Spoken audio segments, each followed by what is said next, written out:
All right, welcome back here to the Gill Connections podcast. So humble to be your host, Mike Cunningham here. Hey, I want to hop right into it. First of all, we're celebrating our 350th episode. I could not have imagined back on day one, episode one, that we would be celebrating 350 friggin' episodes, man. So I'm so happy that you're here to hear this one. And I went out and I wanted to do something special for 350. So I wanted to get someone who's been in the game for a while, is a great storyteller, has been in a lot of stories, and I think I found him. So we're going to get right into it. Help me welcome the legendary, the wise, the wonderful Mr. Randy Huntington. Randy, how are you, my Hey, friend? hi Mike. Good to see you. Thank you.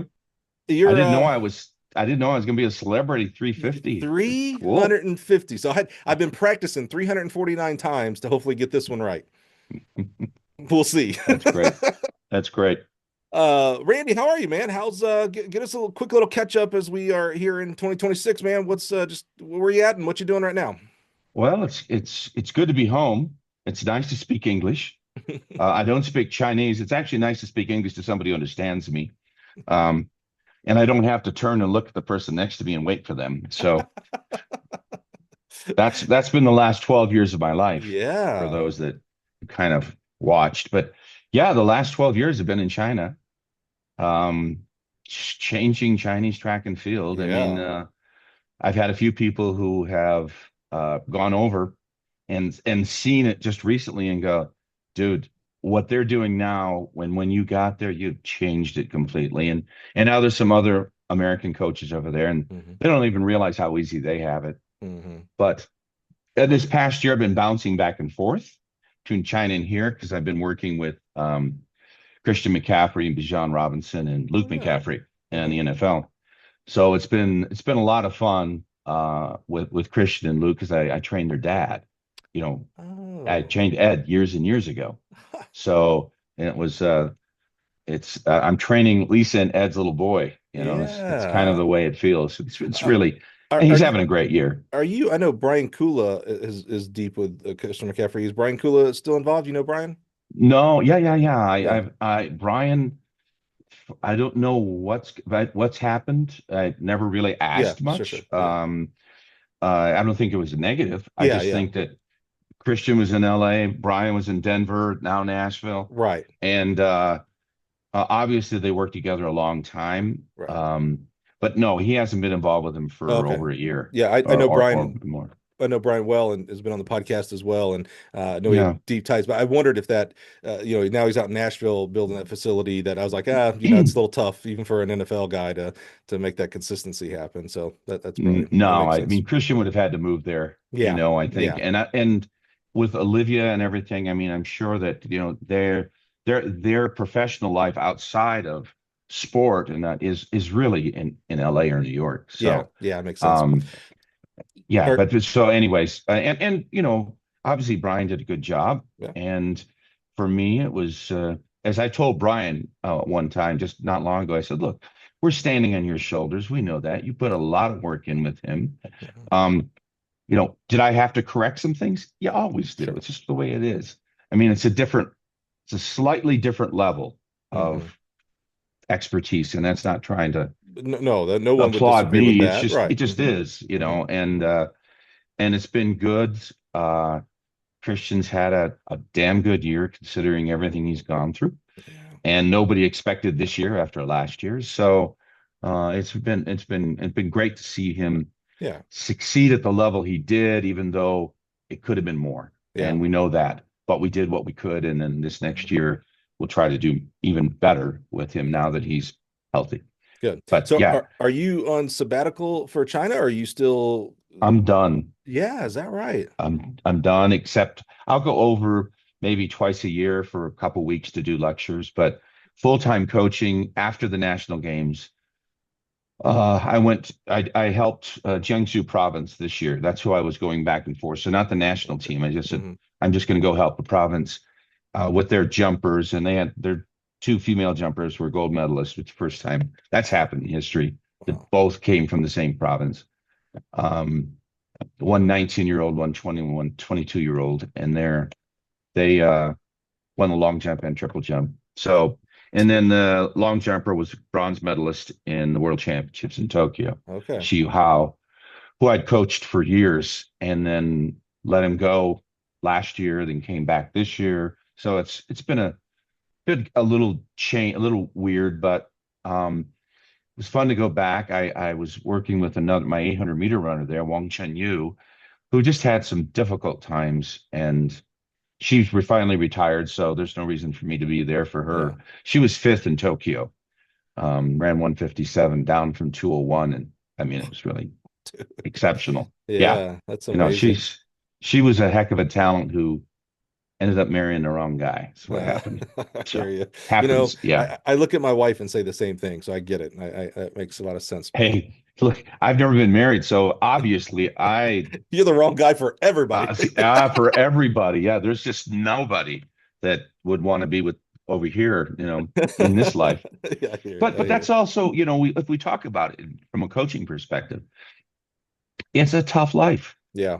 and it's a special partner, male or female, female, male. I don't care Yep. Yep. what your process is, but it's not an easy life to Yeah. choose. And I made a choice a while back that I was not going to drag anybody through this. Is that right? So this is a conscious choice, not It's a even. conscious, it's been a conscious choice for a number of years now. It's Yeah. just like, no, because it could be too much. Right. And then it's pulling you away from both. Yeah. It's pulling you away from what the athletes need, and it's pulling you away from your family, your relationship. Right. Now, when I talk to young guys, I say, don't do what I did. Hmm. I mean, I will lecture, say, don't do this. To find the balance in a very unbalanced profession, Hmm. as any artistic, passionate profession is. There's always imbalance. Okay, And so hold on. Let's double click into that because I have some feelings about that. I don't necessarily disagree. yeah, First of all, 100% agree on, man, if you are going to be a coach, and specifically we're talking track and field, but this probably applies to any everything. Yeah. sport, you certainly have to have a spouse that understands that this is not anywhere close to the air quotes traditional 9 to 5 Mhm. type of profession. Um, However, I wonder how much of that where we'll easily say a coach's life is 24/7. And let's specifically talk about college and higher, because our high school coaches, God love them, are teachers first. They should be teachers first. And that's his own profession, by the way, and Mhm. not exactly a 9 to 5 either. But with our college coaches, with recruiting, et cetera, and our post-collegiate coaches with travel, et cetera, how much of, from your experience, is when we say coaching is 24/7, how much of it is at our own doing where we don't create barriers between our athletes and ourselves? And how much of it is, you know what, if you are going to actually do this, this is the job. It is a 24/7 mental state to do the job. I've had this discussion with people who don't do this, and I've had this discussion with people who do this, and of course with actors, actresses, dancers, different people in artistic professions Mhm. that have a lot of negativity because you lose, you don't get picked, and yet still have this incredible passion to perform. Um, I think that it is the nature of the beast because there's so many times people have their relationships fail in this arena. Um, and yet at the same time, I mean, if you're going to do this right, it is a mistress. You are married to it. Mm. It takes that kind of effort. Um, I would say, I probably should have been a priest, but that's kind of a bad thing to be these days. Yeah. It's not a good Hmm. a good comparison, but uh, you have to find people who truly understand what it is that you do, and uh, there's not a lot of those. Hmm. I mean, seriously, not a lot. Well, how Um, much, and we're going to get into your actual, what we yeah, traditionally do, our yeah, step here in a little bit, but you've been a college coach for sure, and we'll get into that. a And little bit, for the a yeah little, for the little last bit. several decades, professional coach. I would have thought, and this is me never having been in a professional coaching. I was a fairly high level college coach, but not on the professional side. I would have thought, oh, once you get to that level, especially after you're established and maybe have a little bit, I'm gonna say, more of a choice factor in who you're actually coaching, um, that it would be less because they're adults, so I don't have to worry about them at 8 o'clock at night. We're in college, as I gotta worry about that 8 o'clock. I mean, I've had that phone call where the cops are calling me because they have one of my athletes, that kind of stuff. Yeah. I would have thought in the professional world it'd have been easier to have that barrier. You would hope that by that time you ferreted out those that just don't have that kind of Hmm. drive and that professionalism. Not always true. It is. Um, I think back on, I've been sort of in the professional ranks since the late '80s, and with a venture into collegiate for just a short time at Michigan State in 2006. So that's the only time that I was able to actually garner a job. Hmm. Um, yeah, and people kind of negatively talked about me talking about it. I'm like, look, you talk about it because it's real. You're not talking about it to get sympathy. It's just the reality of what it was in the '90s. Um, I had well over 300 applications without an interview. Um, and I was just the wrong guy, Hmm. obviously. But most of the time, as we all know now, there's already somebody in the wings that they want. And a lot of people want to be comfortable with the person they're working with. And if they don't know you, that's different. And I probably just wasn't good enough networking um, Hmm. to take advantage of that. So I'm sort of getting away from your question a little Hmm. bit, Yeah. but yeah, I feel that your assumption is correct, but the reality is not necessarily Mm. because um, it takes a while for people to move out of the cocoon of collegiate comfort and Sure. protection to I got to do this on my own now. And there's not a lot of people that can do that. Right. And this is why some people migrate to certain coaches who now become their new cocoon. Hmm. And your relationship with them is very close. And your dad, your brother, whatever you become in that relationship is vital to their success. Uh, Men maybe not as much as women. Hard to say, just because it's individual. Hmm. Uh, but yeah, your assumption always is now in China, it's similar in this day and age. And when I first got to China in 2013, China was growing so fast that their generational gap was about 4 years, Hmm. not 20 years. So every 4 years, it was a different society. So like we have Gen X and all Yeah, that. yeah, yeah. Theirs were 4 or 5 years. So an 18-year-old, so different than a 30-year-old. I mean, like completely different. Right. Today, an 18-year-old, 22-year-old, you wouldn't be able to tell the difference between them and an American. They're the same, Right. pretty much. But their values and everything were very different then. Now that's moved out a little bit. Um, and the other thing there is that they are in their cocoon the entire time.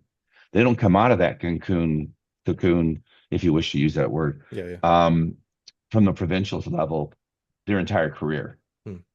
So they're part of a province and they're with that province their whole career, just like they'd be at a university for 15 years or 20 years because Wow. they start at 12 or 14 Right. and they're with them until they retire. Now, it used to be they would retire at like 24, 25. But since I've been there, we pushed that age out to 32, 33, 34, with Sue being 32 and Wei Hmm. Yong Li being 32 or 33 this year. That's old for a Chinese athlete in the past. They never really went that long. I mean, I had a couple athletes that were exceptional, like should have been Olympic medalists that left the sport Hmm. because time to get married and have children. That was the culture. Yeah, yeah, yeah. And that was the culture. Yeah. Right, right. Yeah. I mean, Something you said there about with your comparison to actors and actresses, that does make some sense to me because it's like you don't turn off being an actor.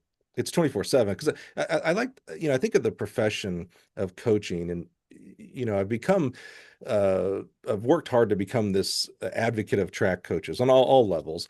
And, and so I've had people call me the biggest track hype man, track coach hype man in the world, all this kind of stuff, right? And I adore that because I do love our track and field coaches. But even I think, when I think about titles, right? When you think about son or dad or spouse, etc., like those titles are Mhm. way more important than coach. But sometimes we put coach as the number one title. Mhm. And I'll say, like, a lot of times I'll say something like, I can only think of three professions where your job title travels with you 24/7. Doctor, right? If you have a neighbor who's a doctor, you probably call him Dr. Bob or something, right? Mhm. I used to say two, and then someone reminded me of like pastors. Actually, you may call Mhm. your neighbor, if they're in the clergy, a reverend or something like that, and then coach. If I bet your neighbors call you coach. That's a pretty common thing that people, if they're a coach, that's your title 24/7. And No, if they knew who I was, they would, because yeah, they've never met me. right. No one, my neighbor is an editor, Yeah. actually for Human Kinetics, which is here in town, which I Yeah. blew me away when I moved here. But she's an editor there. I call her Laura. I don't call her editor Laura. Yeah. Like no one. I don't call my accountant Joe.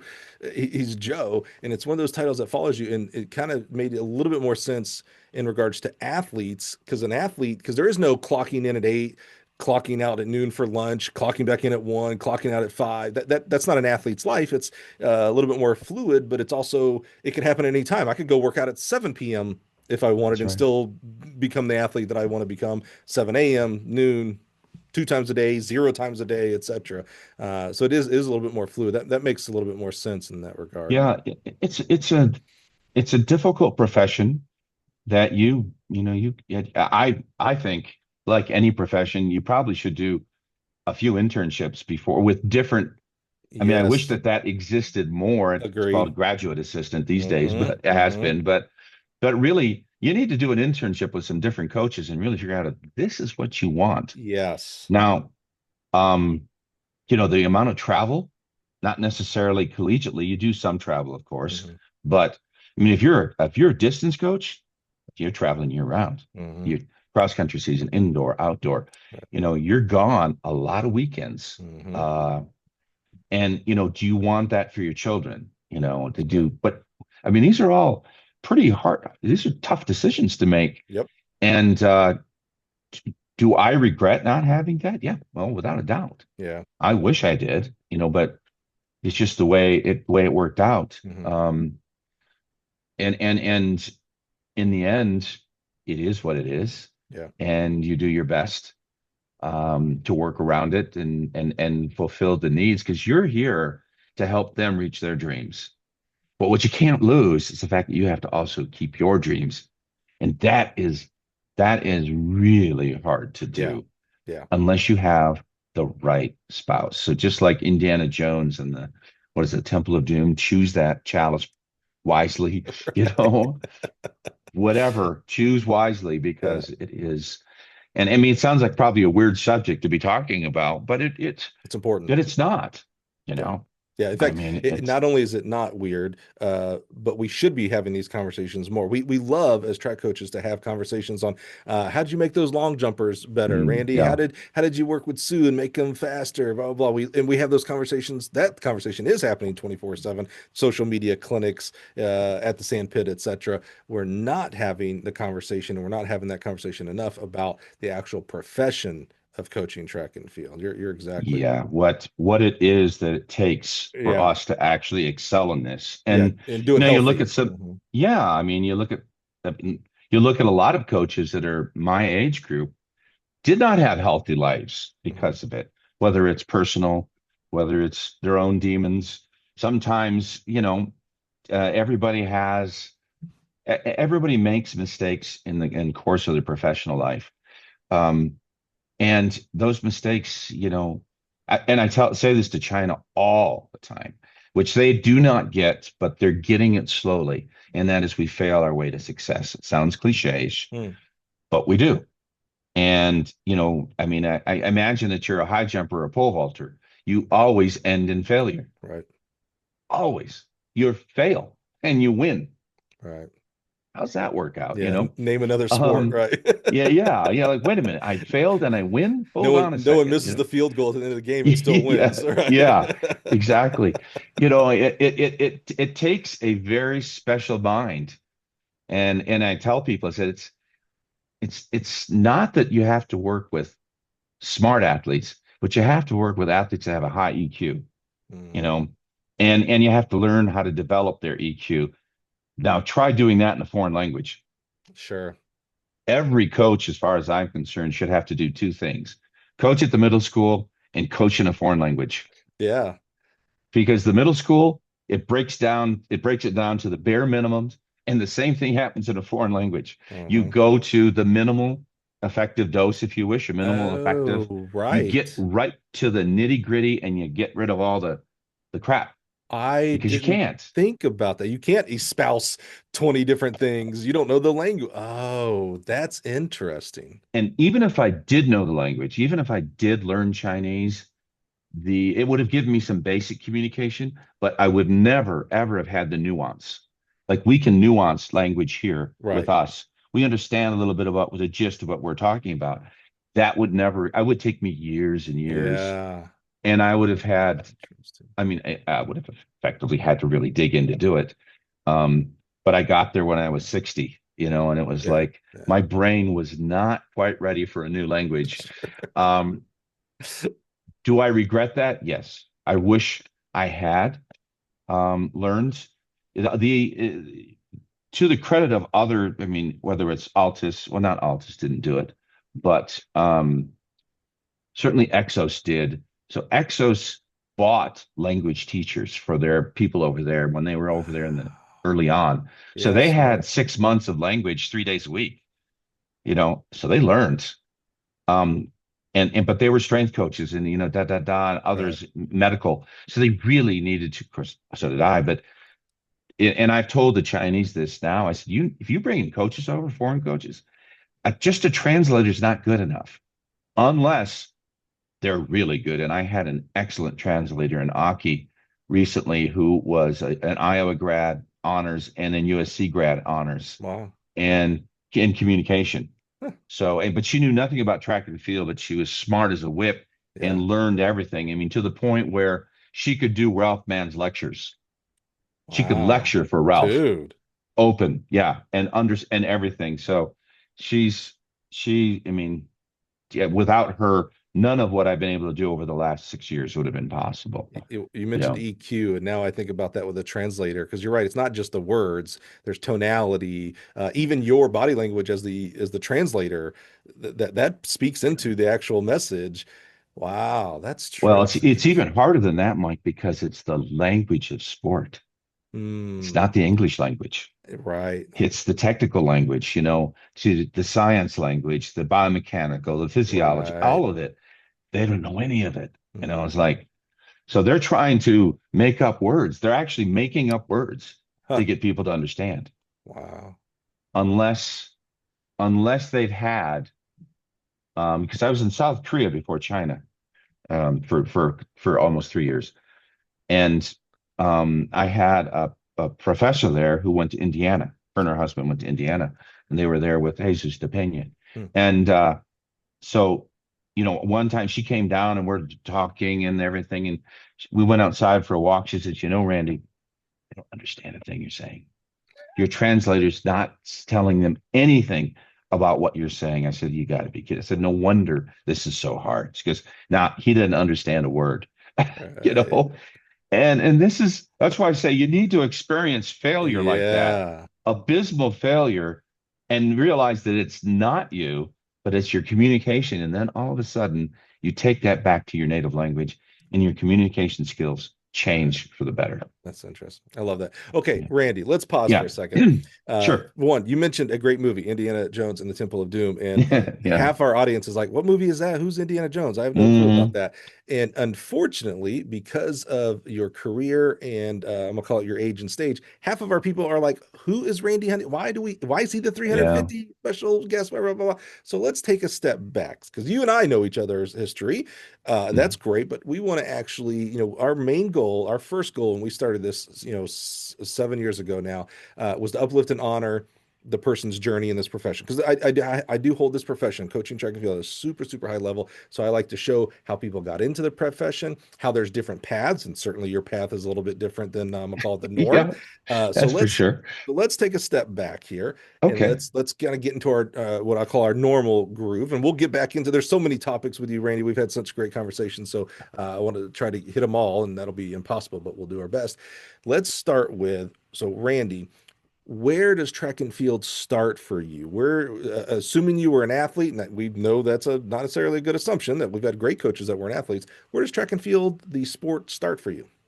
Yeah, so let's go back to 1967 or 66 when I was in middle school and just before I went into high school. So it started for me back actually when you talk about mentors or people, the first mentors I had were women. Um, I had an incredible PE teacher in elementary school called Mrs. Pilts, who went to Southern Illinois. She was a great athlete at Southern Illinois, in the 50s. So she was Wow. older, yeah, 40s and 50s. Yeah, this is unheard of Um, during this time, honestly. no, yeah, no, absolutely. And but you look at physical education in Michigan, Iowa, Illinois, we're kind of the pillars, Oregon as well. Hmm. We're sort of the pillars of physical education in Southern California, sort of followed as people moved around the country. But so Henrietta Piltz was her name. She really instilled in me two things. One, women were equal, meaning that or could be athletes as well, Hmm. because almost all of us got our butts kicked by some girl in fifth grade sprinting or 600-yard dash or whatever it may Right, be. right. And because we just weren't mature yet. And of course that could have continued for years too. But so she was the first one. And then when I went into junior high, I was actually uh so I we had our track and field back then. It was the president's physical fitness thing. Mm-hmm. And I was the best in the school at 600, second in the agility. I was fastest in the 50-yard dash, and but I was weak in the upper body. But these are all things that you remember. Hmm. And we would have our little track meet at the high school every year. Hmm. I won a few medals. That kind of got me interested, got me going. Then when I went to junior high, I mean, we're not I don't want to go too much detail, but I was then introduced to track and field by Mr. Nix, who was the track and field coach there. Um, and then um, another female, actually two female PE teachers who again were role models about how male and female could be. I mean, this is early on. No, Unfortunately, this is you would call me woke or DEI back then, right, right. which is bad words today, apparently. Yeah. But yeah, these women were Mrs. Lamb was one, Mrs. Young was another one, Miss Young was another one, and then just forgot her name. My gosh, she was Japanese and tough as nails. And she made sure that we all understood that we could all be great. And I never sat down with her, and I wish I had. Um, there was a husband and wife team, Mr. and Mrs. Lamb, who were both out of Michigan State, and you saw how they treated each other with respect and how they saw. So it's just years ahead Dude, of this is time. fascinating because we've had there's been several, but off the top of my head, Sue Humphreys and Karen Dennis have been on the Hmm. podcast, and Karen, both of their ladies' stories of like there just weren't opportunities. Women were not seen anywhere remotely equal on the athletic field. Of like we didn't No, even have NCAA women's sports at this time frame. So no, this is no. unbelievable that you had this so early in your life. This is fascinating. Yeah, I mean, we had GAA, that was the Girls Athletic Association. Okay, That was like 3-on-3 or 4-on-4 basketball. That was kind of really? yeah, it was not even 5-on-5. If I recall, I do not think it was 5-on-5. And Miss Comanega, there we go.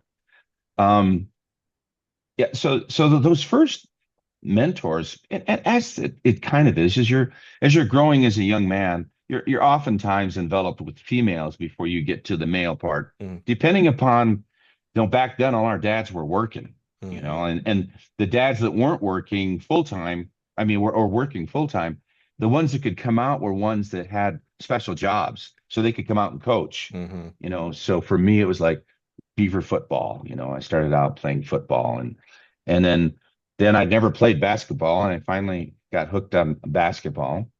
And then track and field became that third sport. I wasn't a baseball player. Um, and I liked it. I mean, my heroes, and to go on a tangent for a second, I'll never forget my first time in Stockholm, walking from the warm-up track over to the stadium, and in my mind thinking, Jim Thorpe might have walked this pathway. Yeah. I mean, that's the kind of thing you Yeah. have, because those were our heroes from Absolutely. those are the books in the library. You just went, there was all the sports heroes books, which, Right. get hard to find probably these days. And it's different now. The heroes are on YouTube or they're something else. Back then we read about our heroes. All right. Um, there weren't many videos of, well, at least not easy to find. Right. Um, so from there on into high school, um, Bernie Stafford, which I think the relays at Walled Lake Western in Michigan are still named after Bernie. I'm not sure if they have the Stafford relays anymore. Been a long time since I've been back. Um, Went out for the team there. Probably should have been an 800-meter runner, sprint, jumps. I was a good vertical jumper. I mean, I could dunk when I was in ninth grade. Oh, wow. You know, um, and uh, see, I never excelled in track and field. I got kicked off the team 2 years in a row for stuff. Because I you're mean, a normal bratty little boy. well, one time is I drove. I had to get a dentist appointment, and I didn't tell the coach, and I had to drive to the dentist, and then I had to drive to the meet, and then he would let me compete, and that was a district. So I never made it out of districts to regionals, and I probably would have won the high jump at I districts. love that's the Yeah, reason because yeah, today people coaches will complain, rightfully so, that a kid will just miss practice because they have a hair appointment or a dentist. yeah. Nothing new, guys. This has been going on for decades. Well, it's a hard one because the coach later on apologized to me because I had to drive because my brother had just died and my parents couldn't. Oh, And so it was this thing, and he didn't yeah, know. yeah, And my right, brother right. actually ran for him years before. Mm, Um, but yeah, it just didn't work out for me. So when I got out of high school, I had this feeling that I just wasn't a good athlete. I just mm, didn't have that sense of I was worthy. right. Two things happened that made pushed me into coaching. One, really bad high school coaching, not Hmm. necessarily in track and field, Hmm. but Hmm. in other sports. We were at the time Vietnam, transitioning culturally in the United States. Right, You know, um, we're transitioning out of a militaristic type of physical education coaching venue right. to a more culturally different, uh, maybe a little more humanistic uh, coaching, Yep. which is what I kind of grew up learning Hmm. in university. And I went from high school to Western Michigan, Hmm. and in my freshman year, we had to have a PE class. So Did you go to run track there? no, Okay, you went no, there no, absolutely, yeah, no, I'm academically. just a Okay. student, yeah, academically. And what were you as an 18-ish-year-old kid? What were you thinking you were going there to study? Like, I'm going to become a doctor, a lawyer, No, I what? was I was pre-med, yeah. Because So you wanted to become a doctor? yeah, so I took all the te different tests, and I unfortunately I advanced placed out of a lot of freshman classes, Mm. which is a real mistake, by the way. It's a miserable experience because I was way in over my head. Mm. Um, but so I had to take a PE class. It was mandatory that back then, Right. and I chose basketball. And the basketball teacher was the former head coach basketball. He just retired. Eldon Miller was the guy who came in and replaced him. And we're there the first week, and he says, "Did you ever play basketball?" I go, "Yeah, but I wasn't very good." And he goes, "Oh, no, no, no, you're very good." I mean, Oh, it's first time anybody ever said You're Right. good. Wow. That's a and that's a powerful message for anybody because you're as a kid, I don't care if you're the number one quarterback or whatever. Right. It's still in there, man. You're still that confidence level is still got to be pumped up. Yeah. And This that was is the first. this is 50 It's 1972. yeah, 50 plus years ago, and you Yeah. remember that. Oh yeah. Of That course. that's the to me the story right there of like you want to talk about the impact of a coach, and I know this guy now is your teacher, but he was a coach. You Yeah. remember that. That's unbelievable. That's amazing. Well, because it didn't happen very often, you know. I mean, it just didn't. It's like, oh, well, that's interesting. The first time in basketball, anybody ever said, Right. you're talented, you know. And he tried to get me to go out for the team. He says, I think you should walk on That's because you're that crazy. good. And I was nothing in high school. I mean, nothing. Right. And uh, and I said, nah, probably I'm studying everything, so I didn't do it. So to move on real quickly, that back then we had an all university track meet. It was kind of Really? fun. Oh wow. Yeah. Yeah, it was really cool, really. So all the dorms, fraternities, everybody came and they had a track meet That's cool. and separate from obviously the varsity team. Right. And I somebody said they said, hey, anybody run track? We got to meet. We got to go. We want to do. So Yeah. some of us raised our hands, and I went to that track meet, and they said, so what can you do? And I said, I don't know. What do you need? I said, well, we need somebody for the 60, the long jump, the high jump, and the 800. And I'm Dude. like, in one day, I'm Yeah, yeah, like, yeah.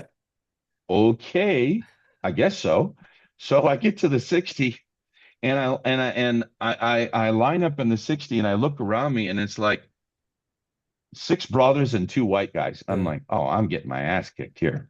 This is over. Because I recognized the guys I was running against because they were good high school athletes. I remember them Oh, from sure. some of the meets. Yeah. And you know, long story short, uh, we went 1-2. And so I forget what I ran, something like 6'8" in the 60 back, Yeah. without any training. So it Yeah, was yeah, yeah. fast enough. But then I went over to the long jump and went 22-1 in the long jump. I always remember that. And then Dude. 6'3" in the high jump, and then 158 in the 800. So, and with no training at all. Wow.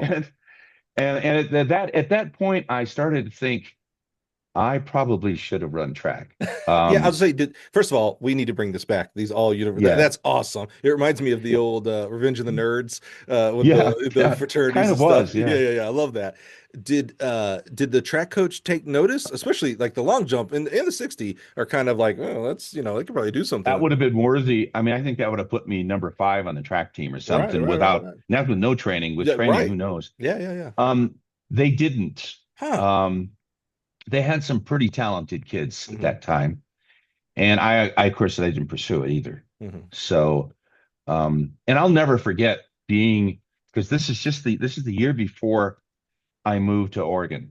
So I'm out on the track and I'll never forget a kid named Dennis Bell, um, Denny Bell, Denny coming over to me, and I was just I was just at the track. This is uh, as I was passing through actually, because I had already left Western, and so I went for 2.5 years, left and went and worked at Ford's. So I worked on the line for almost 2 years. Wow. This is a movie. So, oh no, I tell you, man, I worked in the Ford on the line.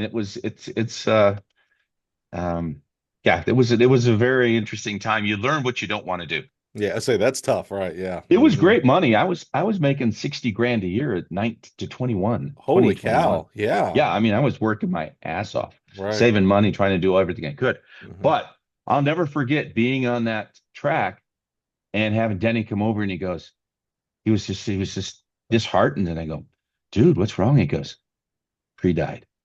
I'm like, what?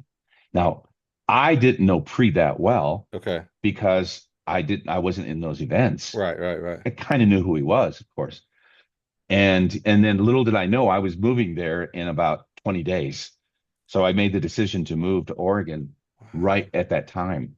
Um, And that's kind of started that process when I got to Oregon. And But why move to Oregon? I mean, that's Kalamazoo's different than Eugene. What are you? oh, it is, Yeah, but what not was this? not a lot different, but it's different.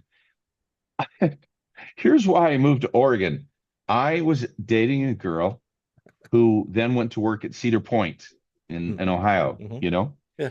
and her roommate's aunt lived in Oregon, and her roommate's aunt sent her a picture book, which I still have the same one back here somewhere.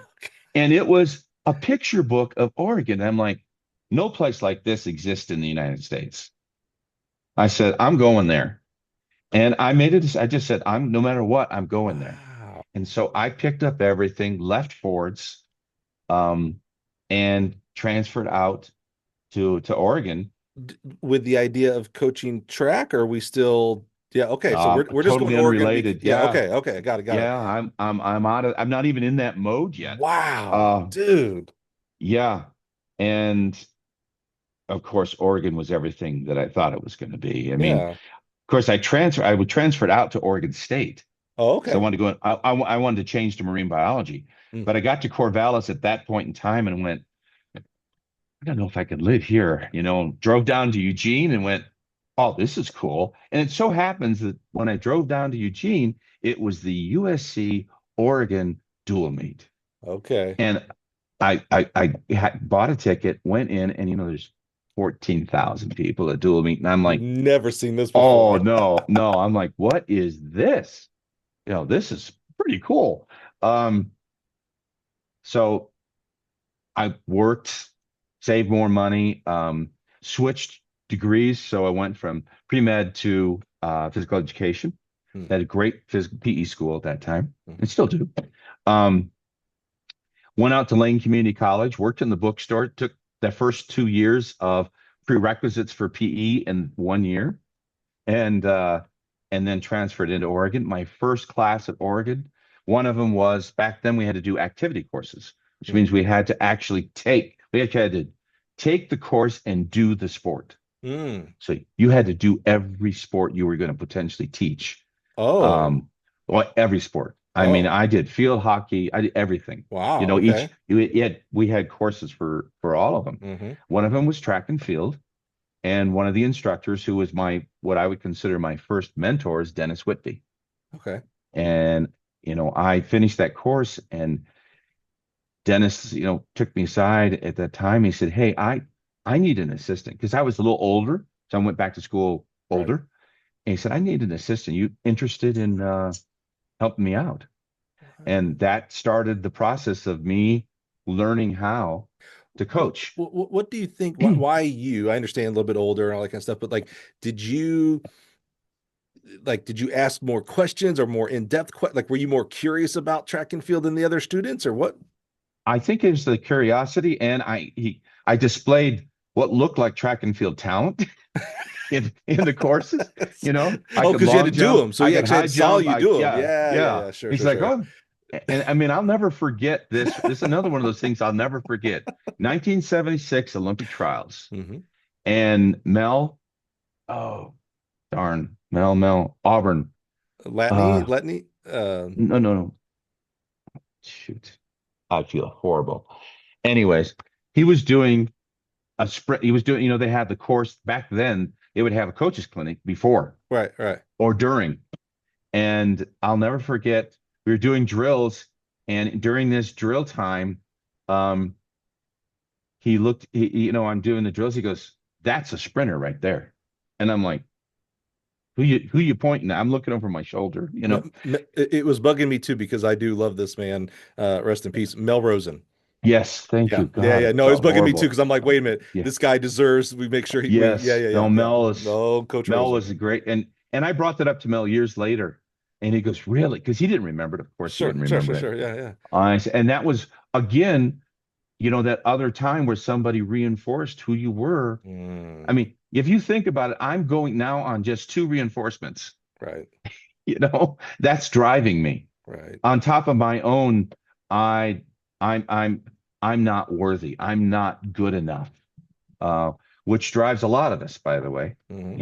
It's a negative emotion, but You can do positive emotion or negative. Either one drives you. Right, right. Um, and I think it's easier to talk about this at this age than it is to talk about it when you're Certainly. 28 to 32 or whatever, and you're just trying to be the smartest guy in the room. Right. Um, because your ability to listen isn't oftentimes as good as it should be. Yeah. But And things that we think are weaknesses cut deeper young, like at our age and stage now, it's like, oh yeah, I suck at this, or I was bad at this. When you're 30 or something, it's like, oh no, I'm invincible. Or yeah, in your head, can't you're be. in your head, you're not, but Yeah. externally, you feel like you have to show. Yeah, for sure, for Yeah, I sure. mean, particularly when you're starting to coach, you got to be, Yeah. Uh-huh. there's that little bit of an ass. Hmm. Not much, but enough to where they get respect, particularly if you're only a few years older Yeah. than the athletes. Yep. I mean, the athletes I started with are now 65, Yeah. 66. Yeah. If you think about it, it's hard to imagine. But um, yeah, so that was, that little thing from Mel, Yeah. Dennis Whitby asking me. So then I started my process of coaching from there. I listened to Dennis. I did the workouts. I was his gopher. I was Right. timing everything. I did all the running drills. So I started out doing running drills and drill, drill, drill, drill. I mean, I learned running mechanics really well. Um,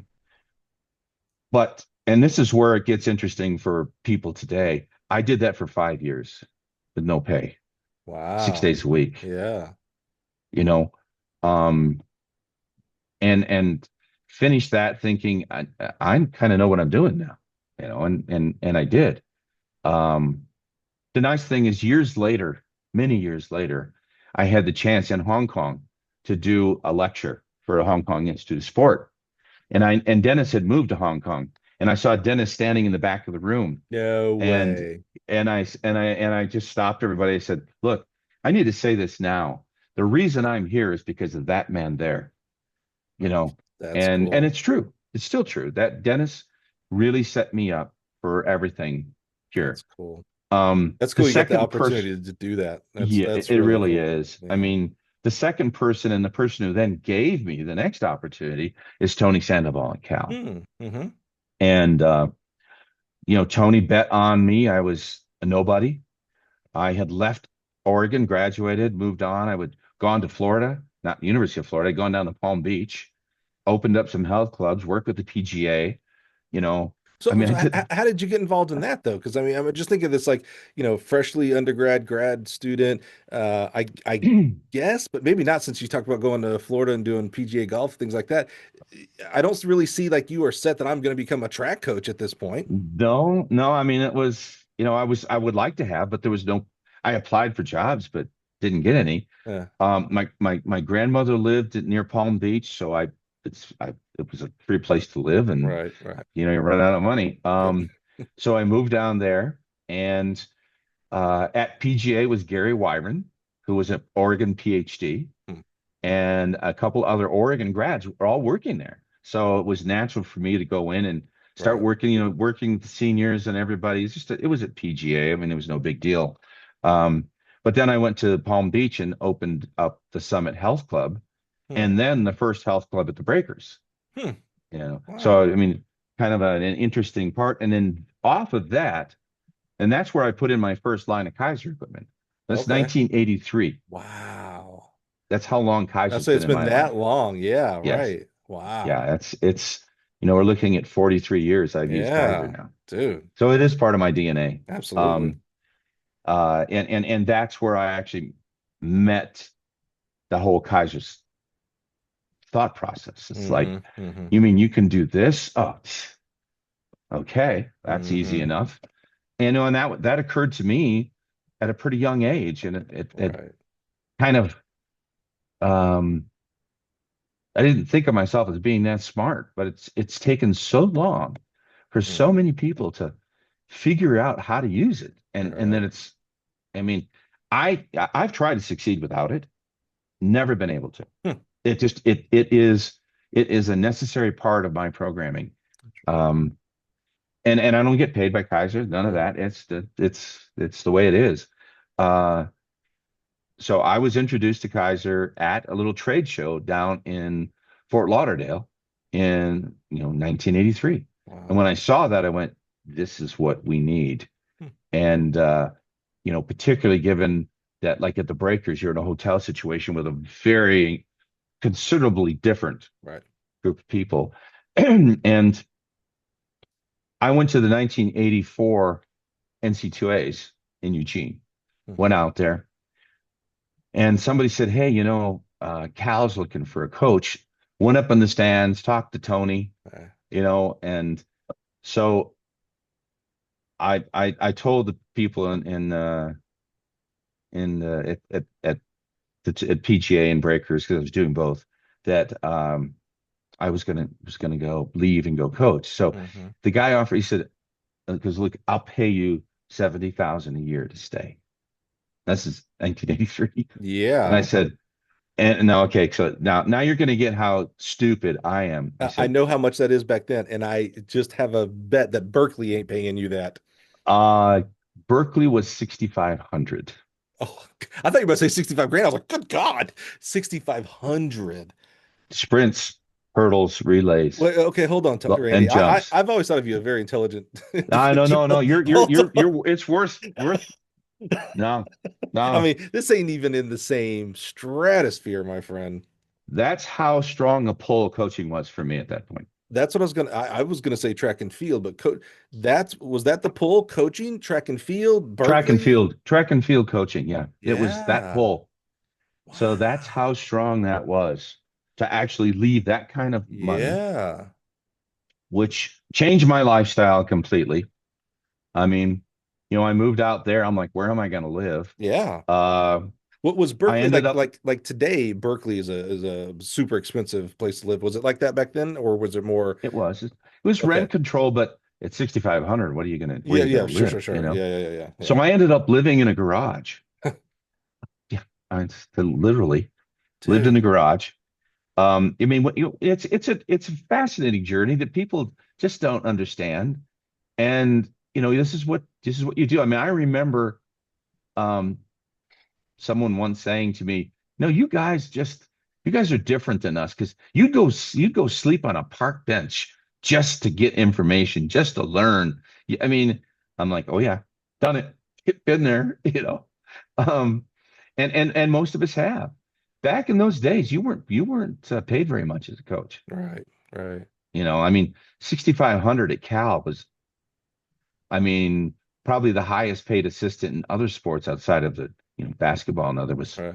maybe 18 back then, Is this still the time frame? Because it's not until I'm gonna say recently, and now recently could be 20, 30 years, but our track coaches weren't really seen as that was what your profession was. You were a teacher in the physical education department who also coached, almost like our high school coaches. You were a teacher who also happened to coach track. Was it still that time frame, or are it we getting was more to just full the time? ending of it. It was Okay. just the ending of it. Hmm. Uh, it used to be that you coached that depending on the school, if you were a coach, you probably taught one course or Hmm. maybe two.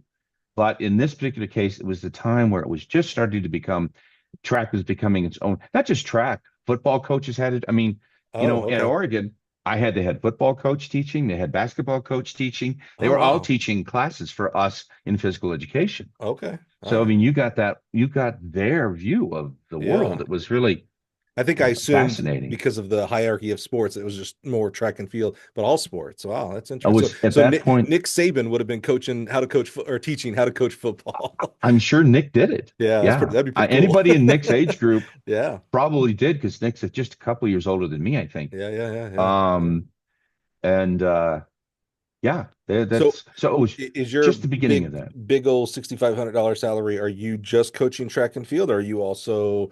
I imagine you had to be supplementing somehow, whether you're at a local gym or you teach in a class. You're just coaching track and field for six When I had thousand five sprints, hundred hurdles, dollars. jumps, relays, yeah, I had and Wow. heptathlon. Yeah, No it time. was, Yeah. and so that first year, I think we didn't have many good kids. And I'm going to say this, and this is going to sound horrible to say.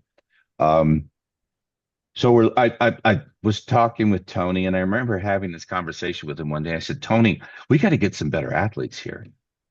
Um, we're going to be 2 years out of this. I said, I'm going to propose this to you. And I said, I noticed something when we were at like Mount Sac or whatever, when USC or UCLA came walking on the track, people watched. Now, these were just some good looking athletes. I mean, they were not only talented, but they were beautiful girls. They just had this aura about them, Mm-hmm. like, we're gonna kick your butt, Mm-hmm. I don't care who you are. And I said, we need to get some girls with confidence, even if they're not great athletes yet. Hmm. We can coach them up, you know. So I think we ended up with like 8 valedictorians or something like that, or 9. Wow. And more than half were homecoming queens. Huh. What we figured out in this at this particular time is that women were attracted to women. I mean, not sexually, but Mm-hmm. they just wanted to be in a space where there was this really uplifting, good, positive situation. And Right. that really, I mean, as crazy as it sounds, and it sounds horrible, but it helped us find some of the better ones. And after I left Cal, that continued, and they got better and better and better athletes. I mean, they just started recruiting What's better and the better. status of women college track and field? Are we still AIW or AIU, whatever it was, or are we in? No, we were at the beginning of NC. Okay, so we're I at think that it point. second year of NC. I think Texas won the first year, didn't they? It makes sense. Yeah, 85. yeah, that makes sense. So this was so my first year there was 84, 85. I think Texas won in 85, and I think that was the first or second year. I can't remember because Yeah. Gary at Florida State might have won the first one, but I Mm, do not remember what year it yeah, changed. that's right. I forgot about that. 83, 84, 85, somewhere in there. Yeah. But it was NC2As at this point. It's interesting that you're, I'll call it your instincts because you're still a pup as it comes to coaching. But most of us would have come into that situation, and our statement to Tony would have been, we got to get better talent. They got to run fast. And I know that was still part of your caveat, but you were more focused on, we got to get confidence because we can coach them up, but they can't come in thinking like, well, I'm already second. There's USC. That's the best we can do. That's interesting. That was your instincts. Well, I mean, the instinct was what attracts better talent or more talent to the team. And it was whether they're good or not, what they look like when they walked on that Yeah, track. yeah, yeah, And I yeah. tell you, I mean, we had Sheila Hudson and there was some other women. So there was, but when they walked on that track, they had presence. Hmm. And even if they weren't the best women on the track, they had presence. And Yeah, that presence said something to other young women who had right. talent. Yeah. And then the talent started following the Hmm. presence.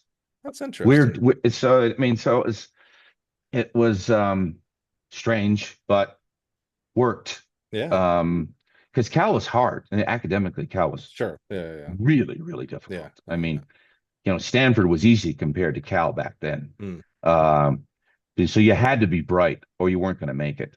So hmm. we couldn't recruit any dum-dums. It just was Hmm. not going to happen. These were Right. all really, really smart W- women.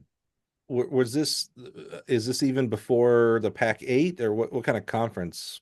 That was the NORPAC back Okay, then. so we weren't even in Pac 8 type time No, because in frame. the beginning we were north. So USC, UCLA weren't even in the same conference yet. Mm, Think the Pac-12 started either my last year or 88. I cannot remember. okay.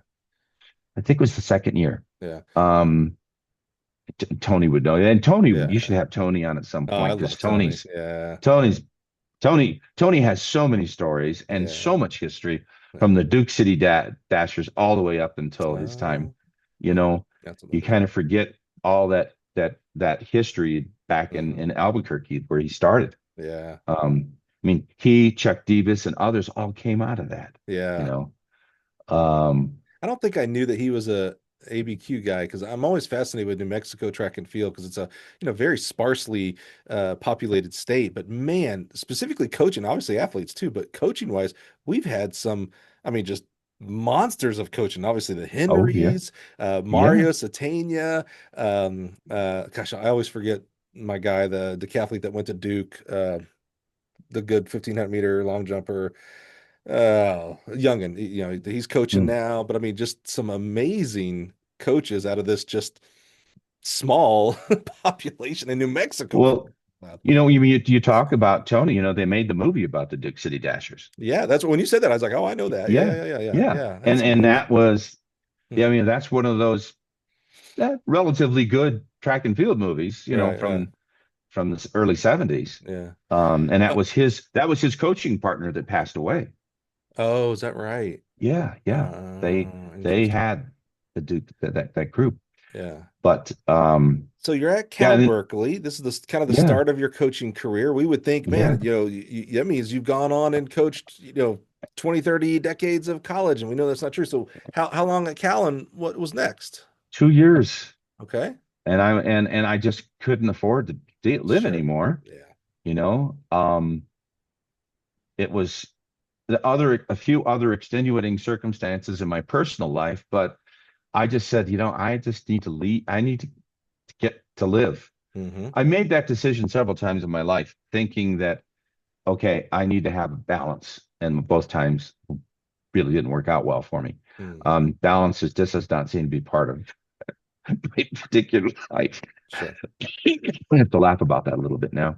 Um, so yeah, there. And then what happened is I coached Sheila Hudson, and Sheila did pretty well her freshman year, which was, the 1986 NCs. And then I left and went to work for Jack Scott and doing some things. And, old friend Jack, who's, you know, just had this incredible career in sports sociology and everything. I mean, Jack was just an icon. Um, but off of that, I moved to LA to help with Jack. And I'm down there and I get a call from Willie, because Willie had married one of the 800-meter runners from the team. Oh, And he says, and he had been working with Chuck Davis, and he had to get out. It was getting too dicey with Chuck. Um, and he says, "Hey, I need a coach. You know, you willing?" And I lived about 10 blocks from him. mhm. He says, and I got this other guy. He's decent. His name's Mike Powell. You know, so that started me working with Mike and Willie. Okay, so first of all, he's saying Willie Banks, who's been on the Yes. podcast, by the way. He's an amazing Yeah. storyteller. Highly recommend you go back and listen to him. When you say, okay, so we know what Willie Banks was at this point. He was, super good. Yeah. Where was Mike Powell at this point? Was he good, or like you said, he had No, this other guy, but like, was he jumping 8 meters at this point, or is he? he had a windy eight something, but he Okay, was majority of the time he was 25 feet, okay, yeah, 26 yeah. feet, So right, on that just level, yeah, around 8 meters or under. right, right, Kind right, of like what happened in China. I get to China and the majority of guys there are 780 to right. 795. And off of that group, I had just from that group alone, 847, 847, 843, 834, 831, Yeah, 829, yeah. and then one more at 824. Hmm. I mean, I had 8 guys in China over 820, which is, Crazy. yeah, yeah. There's not a lot of guys that you can coach an 820 guy. Well, yeah, Um, right, exactly. Well, there ain't that many 820 guys in the whole scope of the thing. If we think not about that. today, that's for Yeah, sure. yeah. Yeah. What But so backwards. so Go ahead. what gives you? I'm going to use the word audacity here, Randy. Yeah, What's the it's a good word. yeah, to coach these guys? Maybe a Mike, because he's where he is at that point. He's not becoming who he becomes because of you. But Willie is certainly highly achieved at this point. What makes you even think like, oh yeah, I could work with these guys? Well, the triple jump is one of those events I had a fairly high IQ in. I Hmm, mean, I just did. It came to me naturally, easily. Matter of fact, I coached Sheila 3 different times in her career hmm, over the years. But what really did it for me is that our Willie and I met, and then with a week later or so, we're going to Iowa with Dr. Hay.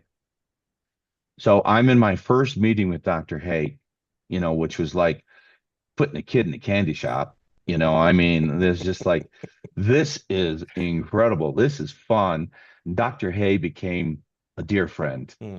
and and my next mentor, really.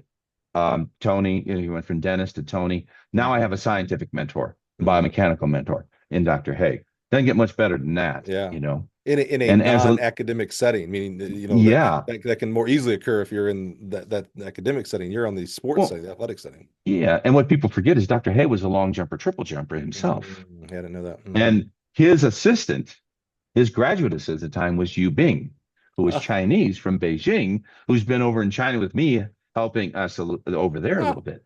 wow, So the continuity of Dr. Hay from 1987 until today has been carried on through Bing, wow. and who's now retiring out of North Carolina, I think. But so I went there, had this opportunity to sit with Dr. Hay and learn everything that whatever I didn't know about the triple jump, that it was coming to me really fast then. Right. And of course, when you're dealing with somebody like Willie, you definitely are learning on the job. Hmm. Um, you're learning what's good and what's bad. You can see what Willie was missing. And we to kind of tell my Willie story. Um, we were down at in San Diego, and I was working Willie and Mike pretty hard. That first year was really difficult for them, and we went down to San Diego, and I sort of explained to Willie what I was looking at peaking wise.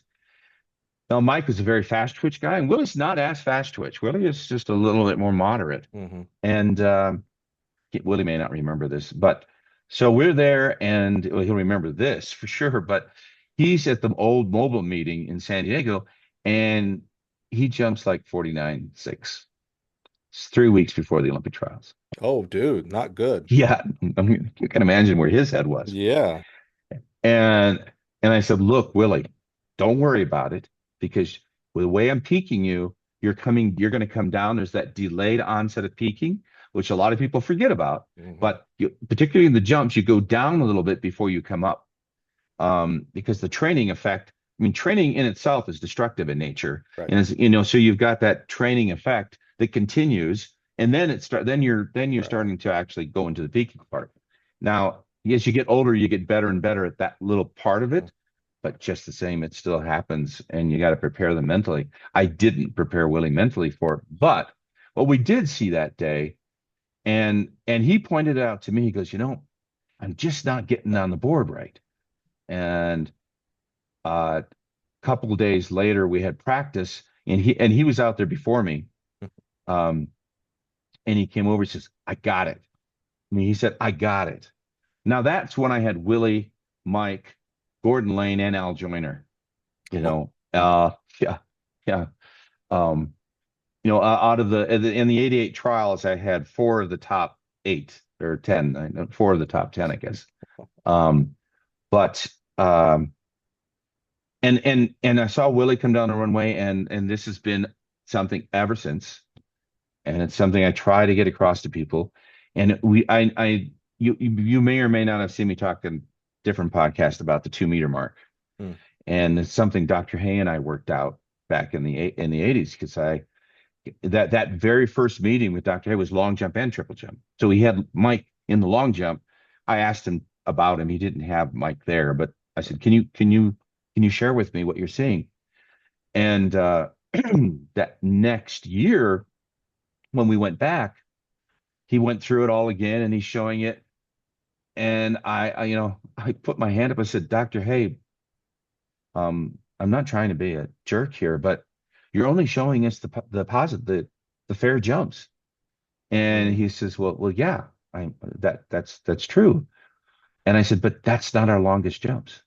Our longest jumps are Hmm. fouls.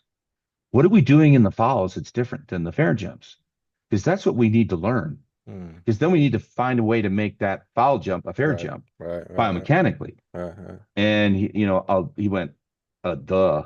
I mean, to his credit, in such an incredible intellect, he goes, "You're right. Yeah, Let's figure that out." some You humility know? there because I could easily see the opposite happening of, hey, Oh I'm yeah, Dr. Hay, not you, brother. yeah, Shut yeah. up. That's Yeah, yeah, right. yeah, yeah, Yeah, yeah, yeah. yeah. And And Wow. he got it, and he went back and he Sorry, Randy. started looking. You know what's Yeah, interesting about that same thing because it's easy to point out what I just pointed out about Dr. Hay having some humility there. There has to be some credit for you as well. You easily I could see this if we ran that same scenario 100 times.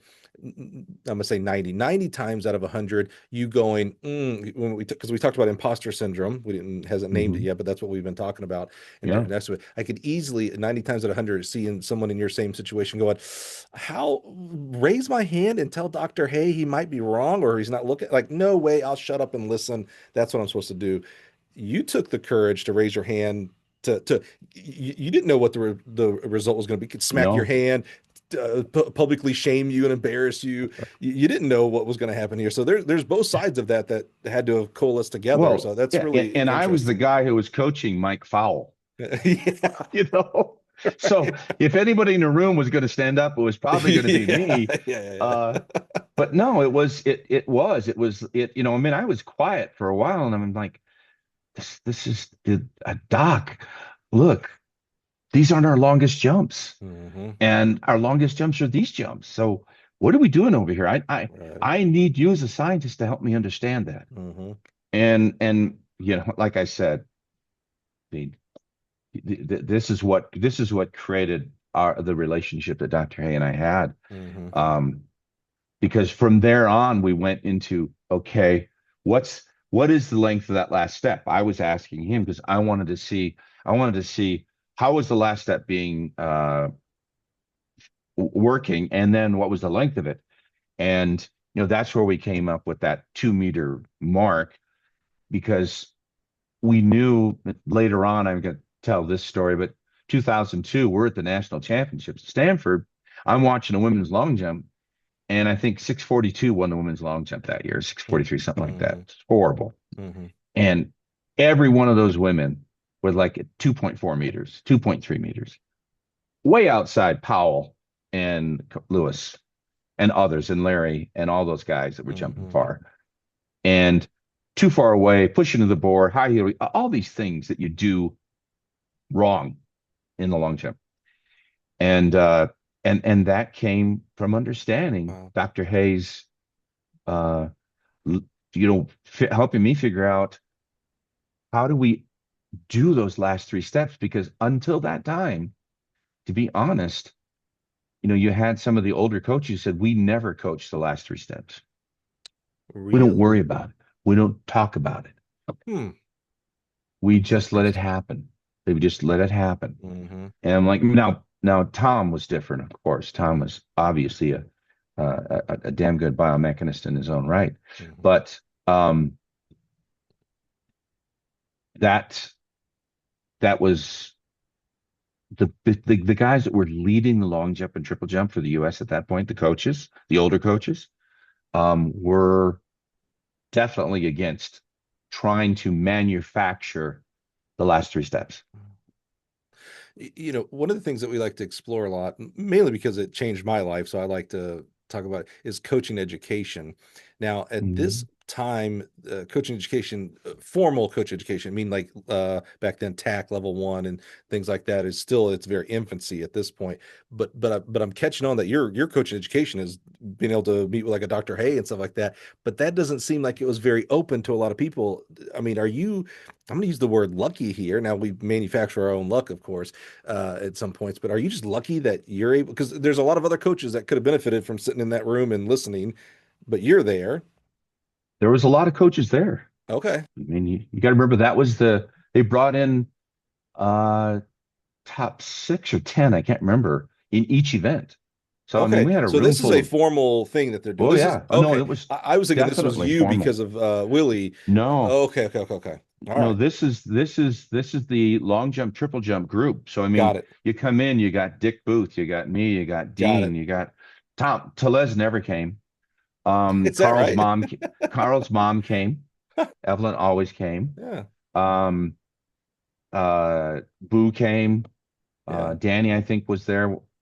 I think Danny was there. Sue obviously was there. Mhm. Uh, and a number of others Okay. that were Okay. there along This who, helps paint the yeah. picture a little bit. Okay. I got you. I So got you. yeah, Okay. this was an event specific meeting, Got it. and it was held every year at the University of Iowa. Wow. And so we went in and, you know, we learned. I mean, we learned individually. I mean, it was a difficult because Dr. Hay would put the athlete up there and we'd all criticize and we'd all learn from it. Yeah. Well, yeah, Yeah. you can imagine what that was like. I mean, you Yeah. had to do some pretty good kahunas to sit Thick there and skin get for that. Yeah. criticized. Yeah. Right. Yeah, but it was worth it Hmm. because you learned Hmm. how um you learned what you had to learn. You learned you know what am I missing and what can I add to this? And because Dr. Hayes had such a good handle on the events themselves, on top of being a great biomechanist, and being able to, because he was in the events, he could talk about the events Right. from that perspective, Right. not Right. Right. as just a scientist. Yeah. And Yeah. you know, the beauty of Dr. Hay is he let us lead him, Hmm. you know. I mean, the first person I called when Mike broke the world record was Dr. Hay. Oh. 3 o'clock in the morning or whatever, woke him up. And I just said, Mike did it. He said, did what? Never forget that. He goes, did what? I said, he just broke the world record. And, you know, there's a great story with Don Chu, who was a great high jump coach in his own right. And you should have Don on sometime. Talk about stories. Hmm. I mean, people don't realize how many 7-footers Don Chu coached. Hmm. A lot, you Right. know. But Don, it tells a story that he was watching the meet live because he was back in New York for the uh, tennis. Um, what's the tennis meeting in New York City? Oh, Sorry. yeah. No clue on tennis. Yeah. Yeah. No. I mean the big one, on the top, the four. You know, Like US so it's Open? yeah, the U.S. Okay. Open. Okay. Thank Okay. you. Okay. Okay. Sorry. So Yeah. he was at the U.S. Open because he Okay. was really involved in tennis at the time. So he's watching and he's got a competition next morning. So, you know, Carl jumps 891 and he goes to bed. He goes, oh, this is over. It's over. Yeah. Wakes up the next morning in the newspaper. It's like, what the, you know, and Wow. it's, and he called me, you know, he goes, Randy, dude, you know, it was really nice Yeah. of Don because I've known him a long time and you know, if you talk about people during that moment, and I know we're on several different We're tangents good. here, We're and I good. apologize, We're good. but Mike did that, and the next morning, I walked the for people who don't know, the typhoon hit within about an hour after that, or 2 hours after, Oh, so wow. huge typhoon, and so I'm in the media center and all this, and my hotel was about a mile away. So I walked back to my hotel in typhoon. Feel 50, 60 mile an hour winds. I'm getting blown all over. Rain. I was soaked. Um, the next morning I went back because I didn't have a pass. So I was the first day I was Hollis Conway. And the Oh, second day, your pass. yeah, yeah. The second day I was which was this is a little bit better. Oh my gosh. Shot put coach, husband and wife, San Diego now. Pagel. Kent, I was Kent. Canton And Ramon. then, Yeah. and I took Kent's pass and I signed the back of it saying, Mike Powell's broke the world record today. You know, I mean, it was Oh, really, yeah. Yeah. Cool. yeah, Yeah. I mean, he still has it, I Yeah. hope, Yeah. because Yeah. it's really one of those things. But the very first person that came to me was Bobby Percy. Mm-hmm. You know, Bobby didn't have to do this. Bobby came and says, man, that was incredible to watch. I mean, you know, Yeah. and Bobby and I have been, you know, competitors and friend and I mean I consider him a friend even though we don't see each other but once every maybe 7 or 8 years. Hmm. But and of course he's a legend in his own right. But that that moment, you want those moments to define you, but at the same time they can't define you Hmm. because I was hoping that would get me a job. Sure. Never did. Yeah. What else do you got to freaking do? Yeah. Right. Yeah, exactly. Kind of, you know, after Yeah. Willie, Yeah. 18 meters, and Mike, Yeah. I couldn't buy a job. There was What? nobody was hiring me. I mean, why? I just don't. I understand I some of the things you've explained before in regards to, um, a head coach and having to trust the assistant, and if you have this assistant with these accolades, is they're always looking over my shoulder, things like that. I get that, but then I think, we mentioned Dick Booth and Booth Schexnayder. They had accolades and they had assistant coaching jobs. Um, Yeah. is there any, I feel like I can ask you this, Randy. Yeah. Is there any Were you over demanding? I want $1 million. I'm making up numbers here. $1 million. Was it No. I want to be the head coach, so I'm not going to take an assistant coaching job. I mean, this just Definitely seems not that. No, I was crazy. begging. I Yeah. was begging basically. I was not I think people assumed I would want a lot of money, so they just didn't. But look, I work for 6,500 bucks. Come on, let me tell you, 20 grand I would have jumped at that point. And later on, years later, when I finally got to Michigan State, it was like 42 grand or something. And Hmm. Hmm. it was a drop from what I was making in the private sector because I was Hmm. working out of track and field at that time. Um, it it's still people thought I wanted more money. I'm like, you guys don't understand this. This has never been about money for me. If it had Hmm. been, I wouldn't be doing this. Hmm. And there's a lot of coaches will tell you that one. Hmm. Um, and that's also why I think that it's a good pairing when we go back to a previous discussion. Coaches who end up in a relationship, marriage with a woman who is already on their own career path, who has a steady, secure job. A lot of times they're supporting that guy Hmm. Hmm. for a while until he gets to a certain level, and then he can support. But um, that is I wish I could answer why. There's probably Hmm. people out there who could. I mean, maybe I was a jerk. I don't know. Um, Yeah, see, tried not. that's why I I say tried that other not to side. be. That's why I say I see that Yeah. other side because I've known you for a while, Randy. And I have friends who are, I'm like, yeah, I could see why maybe you rub people the wrong way. I've never gotten an air of superiority from you, meaning like I'm more important than you, Mike. I mean, I've been no one to you my whole entire time that I've known you, and you always, I still cherish. We talked about this before we hit record. During World Juniors, we walked up. We weren't planning this. I think we just kind of met there, and I was like, oh man, you want to have lunch? And we had lunch, and you hadn't seen me in forever at that point, and we had lunch and had a great hour and a half just conversation. So I don't get this like, oh, well, Randy, you're kind of a jerk. That's why people don't. That's not there for me. I don't. It just it boggles me. It boggles me. I've had people comment that, um, as I said this earlier about that situation, about not getting employed. I mean, quite frankly, it was disheartening. They talk about failing your way to success. You know, I managed to do that. I mean, you could look at some of the obvious stuff, and that is that, and this is something which I supported, but quite frankly, a lot. Um, you looked at there were very few female coaches. There needed to be more. Hmm. Totally in there.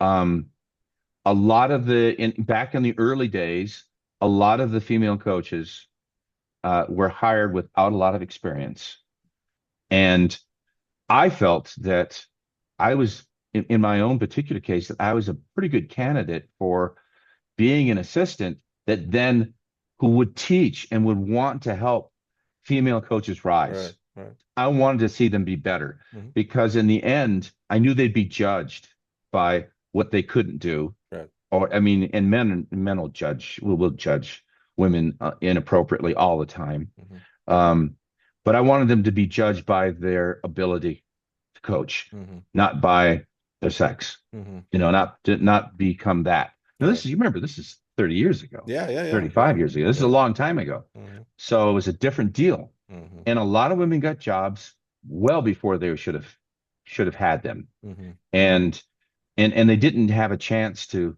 grow. Now, the good part for women is that they tend to communicate with each other. Hmm. And so any of those younger women ended up with usually a pretty good mentor group to pull from. I mean, you had the Terry Crawfords and the Dorothy Doolittles and some of the early and Karen and a lot of Karen I think is the same age as I am. Um, you had those women who were there and were coaching at a high level that became the mentors, Hmm. for a lot of young women coaches and push for it. And was so 100% behind all of that, Hmm. but to my own detriment and the Hmm. detriment of a lot of men were moved out of coaching in the late 80s through the mid 90s Yeah. or more. Yeah, Um, it's a from my seat, it's a weird, I'm gonna call it enigma. Now you're describing 30 years ago, but today, um, these exact same conversations are happening and being stated. And what I mean by that is if you go on everybody's favorite sarcasm there let's website, run. I love that you knew where I was at. Oh There's yeah. there's one thread that I watch every day.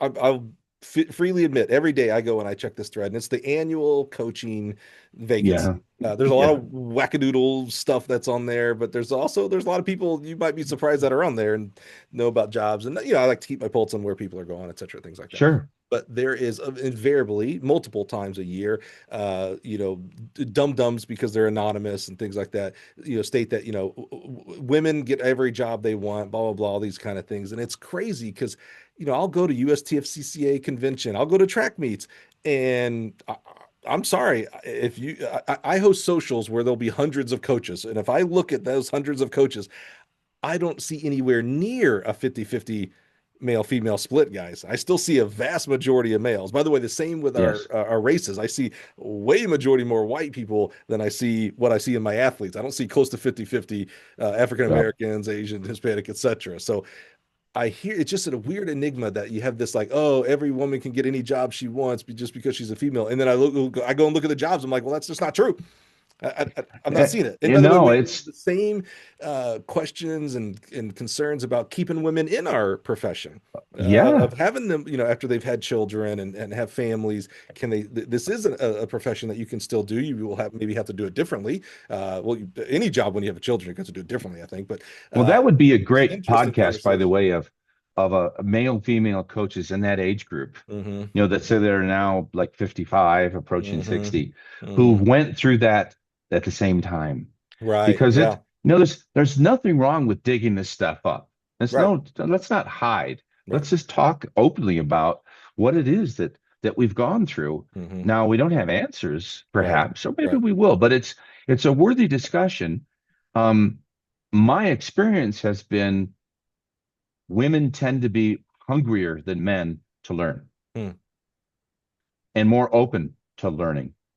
Um, and I've told this to the coaches going into China. I said, look, if you're going to do coaches education there, look for the women because the Hmm. men, they're way too arrogant and Hmm. they do not want to learn as much. Now that's changing because the coaches are getting younger Hmm. and they're more educated. Because in China, it is really the epitome of I was an athlete, I became a coach. Now, it's that lineage. It's not education. Right. So they were surprised that I never competed in track and Right. field Right. Right. after high school. They're like, what do you mean you never competed? How Right. could you coach? Yeah. And then they were surprised I could coach more than one event. Yeah. That you can't Yeah. do that in China. I'm glad you brought that back up because I wanted to make this point again after 350 plus interviews.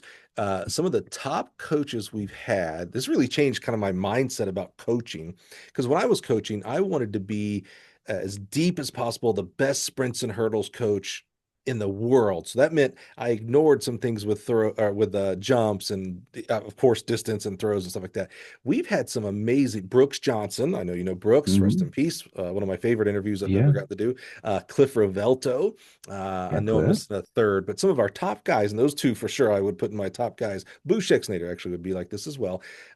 They don't consider themselves a jumps coach or just whatever. They're a track and field coach. Like I remember Brooks. Mhm. This really kind of like the way he explained it, just like the scales off my eyes. He goes, Mike, every event is the same. We're just trying to remove the center of mass Yeah. from one place to the other. He goes, now there's some differences, right? He goes, obviously a 10K person does that a lot of times, and a long jumper has to do it and then execute, a long jump, and shot Mhm. putter does it, spins in a circle, but we're just, he goes, you're not a sprint coach, you're a track and field coach. If you're doing it right, you are a track and field. And that really, and you are very similar to that.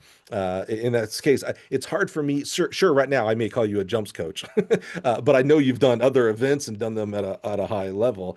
So it's just always interesting to me because our young, I try not to generalize whether it's race or age or sex, but so it's hard for me to say our young coaches, but I know plenty of our coaches out there today, they want to ignore, they want to silo, they want to ignore the other events and don't think that they can teach me anything and just go super deep into their whatever event they, whatever they think they are, throws coach, jumps coach, etc. And when I take a step back and I look at the kids they're coaching, because 99% of our kids are not going pro, they're not going to the No. next Yeah. level. Yeah. So you got to get as much as you can out of that with the time you have them. It's like you actually need to be much more general than you need to be specific. Trying to get that 1%, you need to improve this other 99% of them first to even think that they might get there. So it's just interesting to me and maybe it comes with age and stage, but it's interesting the philosophy of becoming a coach and not just getting so, because you think if I'm going to be a math teacher, I'm not going to pay attention to English and philosophy. I'm going to go hardcore. I think that's different, Yeah. specifically in our sport. I think particularly the people that you name, those are some pretty bright guys, Very, very. And I think in general, um, that if you do it a little bit age wise, we were our education was, I'm not going to say more liberal arts, but it was definitely we paid attention to more things. Um, I see cross pollination. I mean, in different sports. I mean, so I started out in gymnastics, actually, coaching. So before I was with Dennis, I was with Henrietta Heine, learning how I wanted to work with them to teach my eye how to see. If you can see in gymnastics and spot, you can see anything in sport. Interesting. And then Ken Aldrich, who I consider a mentor, was a dance instructor. Huh. So I took Ken's dance classes at Oregon to learn how the body moves. And, I mean, I'll never forget having we had a dance. We were in this activity dance course, the very first one I took, and I had to dance with the shot putter, and I'm like, oh my God, this is going to be hard.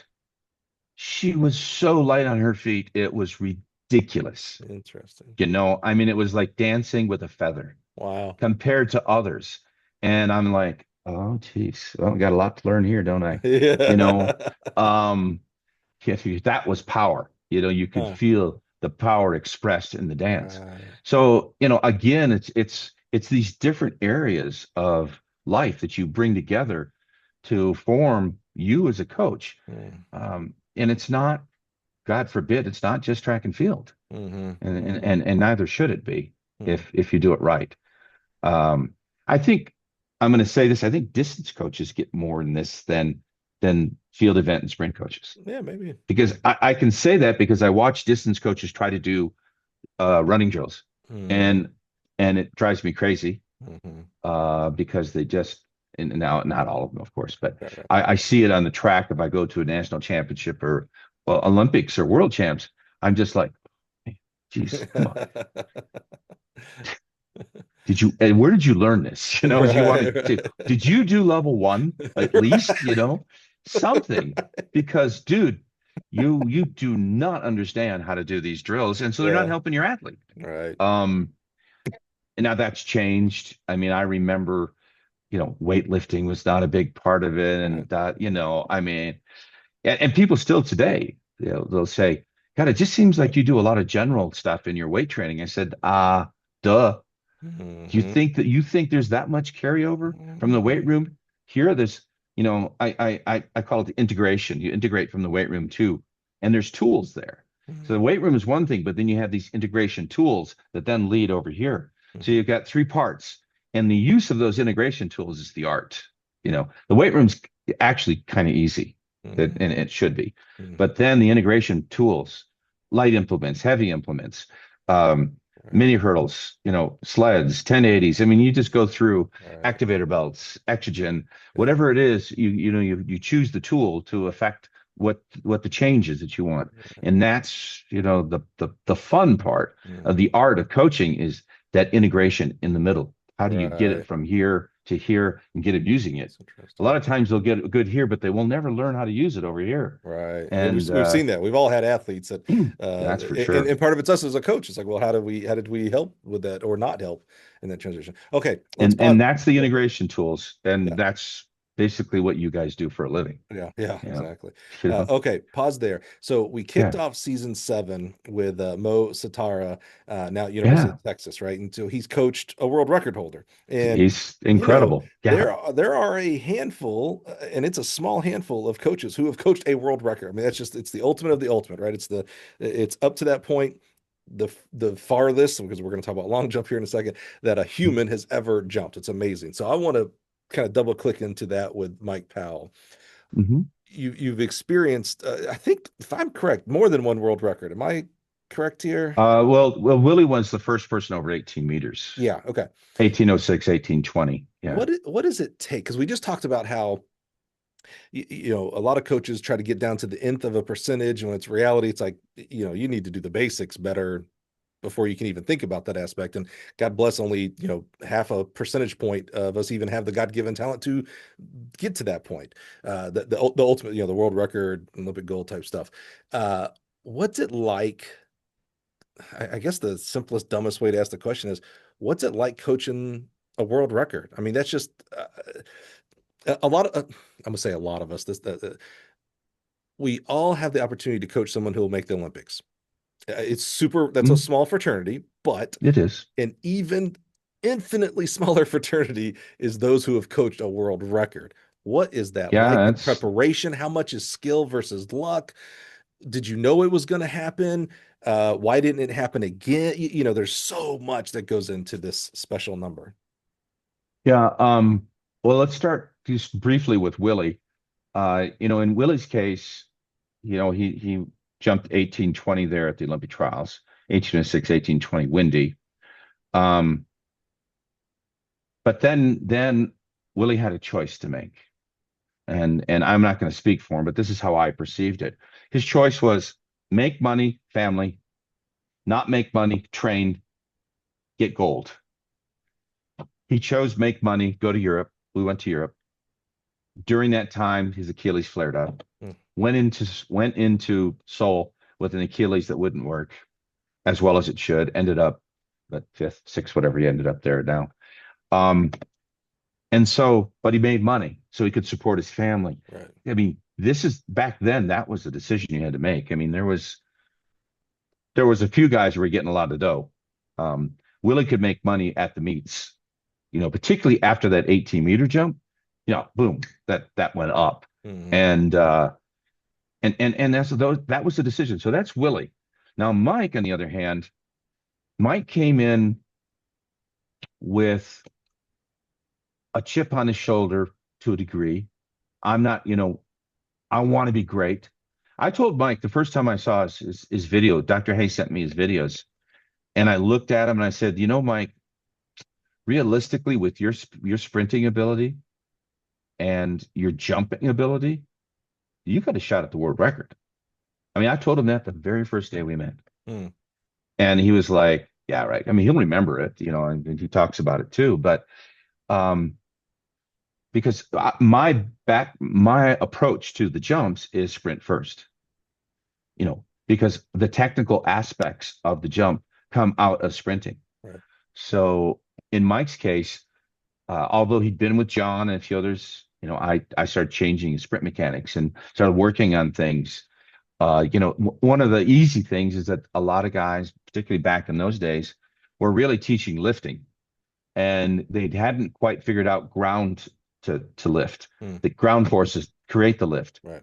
And I started working with Mike on that pretty early on, and of course that came out of triple jump, because if you don't do it right in the triple jump, you die. Right. You don't apply force to the ground properly, it hurts a lot.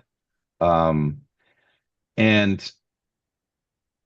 in bringing Mike along, the first thing to do was to make him a better sprinter. I probably should have let Mike run the 200. We didn't. I think he would have more than likely been top 3 in the U.S. in the 200 if we had. I mean, he ran a 14.5 150. Wow. Which is rolling out pretty good. Mm-hmm. Certainly good enough to run sub 20. Yeah. Right. If we continue, training him for it. Mm-hmm. But in this particular case, I wanted Mike to be the best posturally, everything 10-meter sprinter in the world. because that's what was necessary for him to Right. be prepared. I had to look at Carl. Carl was this incredible talent. It's just amazing. I mean, technically everything, just, almost perfection. And how are you going to beat that? What do you have to do to beat that? And sit down with Mike, say, here's what we need to do. Dr. Hay, what do we do to beat Carl? And what we came down to is we're never going to be able to probably challenge his horizontal velocity. He's fast. And as you recall, he just broke the world record in the 100 2 days before the Tokyo long jump. So he's as fast as he'd ever been in his life. Right. Yeah, right. It's like, okay, this is going to be fun. He's fast, and he's the fastest he's ever been. Yeah. He's as fast, and he's fast as he's ever been here in the long jump right now with us. Oh, great. But so we had to look at what could we do, and that's when we started, going back and reviewing previous times and things. And that's where we looked at the 10-meter, 2 5-meter segments, acceleration onto the board, what was happening in the last 3 steps. And what I came up with Dr. Hay was that the only way we could beat Carl was to have greater vertical velocity at the board with close to the same horizontal velocity. So if you look at the statistics, I think Carl was about 3.3 meters per second off the board, but he had a great loss of horizontal velocity. He lost more horizontal velocity. Mike was about 4.3, so almost a meter per second faster vertically with less loss of horizontal velocity. So the secret there was how quick and fast the penultimate step was. It's an impulse. It's the fastest step in the whole approach. So to get him over that, and then to create that vertical velocity. And I did that with Dr. Hay. And then I had a friend named Gideon Ariel, and Gideon also helped me see some of the things that we could do, because Gideon was on the West Coast and I could chat with him occasionally. That this was the way. This is what we had to do. So, I started focusing on, what do I do to get Mike have a more relaxed vertical velocity? And people forget that Mike jumped over 29 feet 6-7 times. Right. They think it was just that one time. He jumped over more than Carl did, even though Carl beat him 16 out of 17 times. Yeah. 18 out of 17 times. 17 out of 18 times. That's right. 16 out of 18 times. Mike should have been the gold medalist in Atlanta if he hadn't been injured. He didn't. There was extenuating circumstances I wasn't aware of at that point, which had gone on to create some difficulty in Mike's life, and he's dealing with it. But that is what it took to create a world record holder. Analyzing the strengths of the best, which was Carl and Larry. Right. And figuring out what was Mike deficient in, and what were his strengths that I could then build upon, right, and weaknesses I could build upon to be better than them. Yeah. It was by design, by the way. It was not like was there luck? Always. Sure. Always luck. But what we did was by design to get him there. It's interesting that Larry becomes the third part of the story, and Larry is his own legend with long jumping. That's for sure. And a great guy too, by the way. Right. How important was it to have that rival? Meaning, Carl's beating you at that point 14 out of 15 or whatever, and he's the fastest he's ever been. Was that helpful for the effort? I'm not saying that Mike would have not tried as hard, but was that helpful for motivation for Mike and for you? How important is it to have a rival? Mike's motivation was definitely negative. And I don't mean that I mean that in the most positive way I could make that, in that he needed to be the underdog. Okay. He relished the role of underdog. And, you've probably seen Tellez talk about it. He goes, he could see Mike coming. Mike was coming. Carl only beat him by 1.5 centimeters, at the trials. So Mike was getting there. To have Carl be at his best, if you recall, Mike jumped like 786 or something in his first jump in Tokyo. I mean, he jumped a meter farther in the same competition. Hmm. Hmm. Um, Mike was a very much an emotional guy, emotional jumper, and he was so amped up. I mean, just like I'm gonna break the world record now. It's like, Mike, bring it back a little bit here, you know? And I always tell him, and I tell it to this day, it's the same thing. You break records, you do your best through process, not in any other way. Um, do the process, execute, and the result will happen. You know, so as I said to Mike back then, it's not how far do I jump, it's how do I jump far. It's just a little twist of the words, Hmm. you know. It's how do I jump far? That's what you're after. How And close did it come to not happening? Meaning, the winds were wicked that day. He easily could have fouled. Um, hey, he tweaked his ankle 2 weeks before. Was it anywhere close, or was it? I don't know that any of these things are ever a foregone conclusion because, again, because of all the things that can happen. But how much of it was like, oh yeah, we were amped up, ready to go. We did the right practices. We knew, we still had the underdog mentality because we still were not number one going in. yeah. And how close was it to it just didn't even happen? Not that close. I mean, any obviously any long jump you could foul out, you know. And Mike did foul a couple big fouls, Mm-hmm. obviously. So from that perspective, heck yeah, it could not have happened. Mm-hmm. Now you're talking about centimeters, Mm-hmm. Mm-hmm. or millimeters, Mm-hmm. in terms of that. But I saw in Mike, like about 5 days before, we were doing drilling, we were doing some jumping, we were doing some um, band drills and things, and it was pretty obvious he was ready. I mean, I walked off the track with him and said, you're ready to jump far. I said, I don't know how far that's going to be Yeah. because you don't predict that. Everybody always asks me, oh, how far are they going to jump? I'm like, I don't Right. know. Yeah. But in that particular case, I think Mike was determined to jump as far as it took, and you look at it, if you look at the psychological aspect of that competition, which I still think, and not because I was involved in, but I still think it's one of the best competitions in Oh history, yeah. Sure. Of you course. know. But Carl jumped 891 and Mike was behind, and Carl still had two more jumps.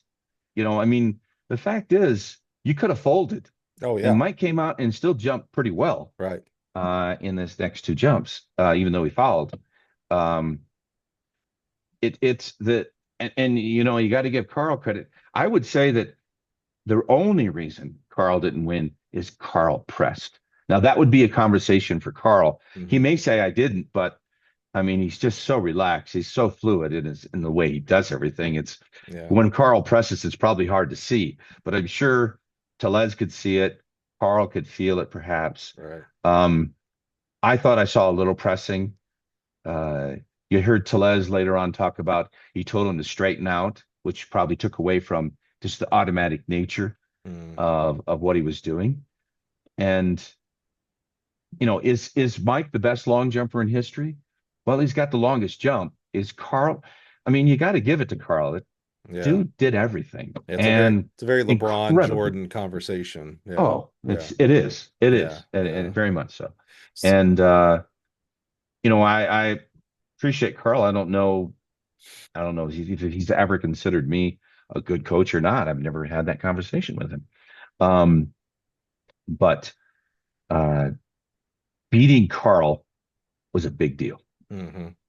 No, I mean, you're not taking anything off that. When Right. you beat Carl Lewis, that's a big deal. That's right. And, Carl was the big dog, rightfully so, Yeah. and it was fun. I mean, it was fun, you know. So let's stay on the long jump here a little bit and to get some of Yeah. your thoughts on things. Uh, Having coached world record holder, why has no one jumped 9 meters? But what do we got to do? And we love these round numbers. That's why you're in the 350th, by the way. And 350 is no different than 349, 351, but because it ends with a Yeah. zero, we love it, right? So 8.9 something versus 9 meters is not that different, but because it's 9 meters, we want to talk about it, right? 4 minute mile, 10 second Yeah, 100 meters, yeah. etc. Why have we not been able to produce a 9 meter plus long jumper yet? I don't know. We haven't been able to produce an 860 long jumper really, Yeah. I Yeah. So, mean, so talk about that, kind of a little bit of and are we really in a decline in long jump? I remember this. There was an article in Track and Field News that was, the decline of long jump. And of course, we always go back to Mike and Carl, and we just weren't very good. And supposedly that really spurred on, the only name in my head right now is Walter Davis, but we got back, we Will Clay and well, Dwight was there. Dwight Dwight. had Yeah, yeah, yeah. We a started very good jumping. career. We started jumping better. Are we Yeah. are we just in a lull right now, or is there something I'm gonna call it fundamentally Well, wrong? And fundamentally wrong could be that our long jumpers are going to play football. By the way, that could be part of. no, I think it's a valid question that gets asked a lot these days. Um, because I'm going to say, back then, if you weren't jumping 825 or 830, you weren't in the conversation. And we had a lot of guys who were jumping that. Today, you jump 830, you're medaling almost. Um, in general, I'd say the long jump has gone back. I am backwards, but I'm also going to say that we may not be getting the talent in any longer. I don't want to pick on the coaches, but I will a little bit. I don't see I don't see the rhythms. I don't see the speed. I don't see the execution, the last three steps. And yet here we are with, you know,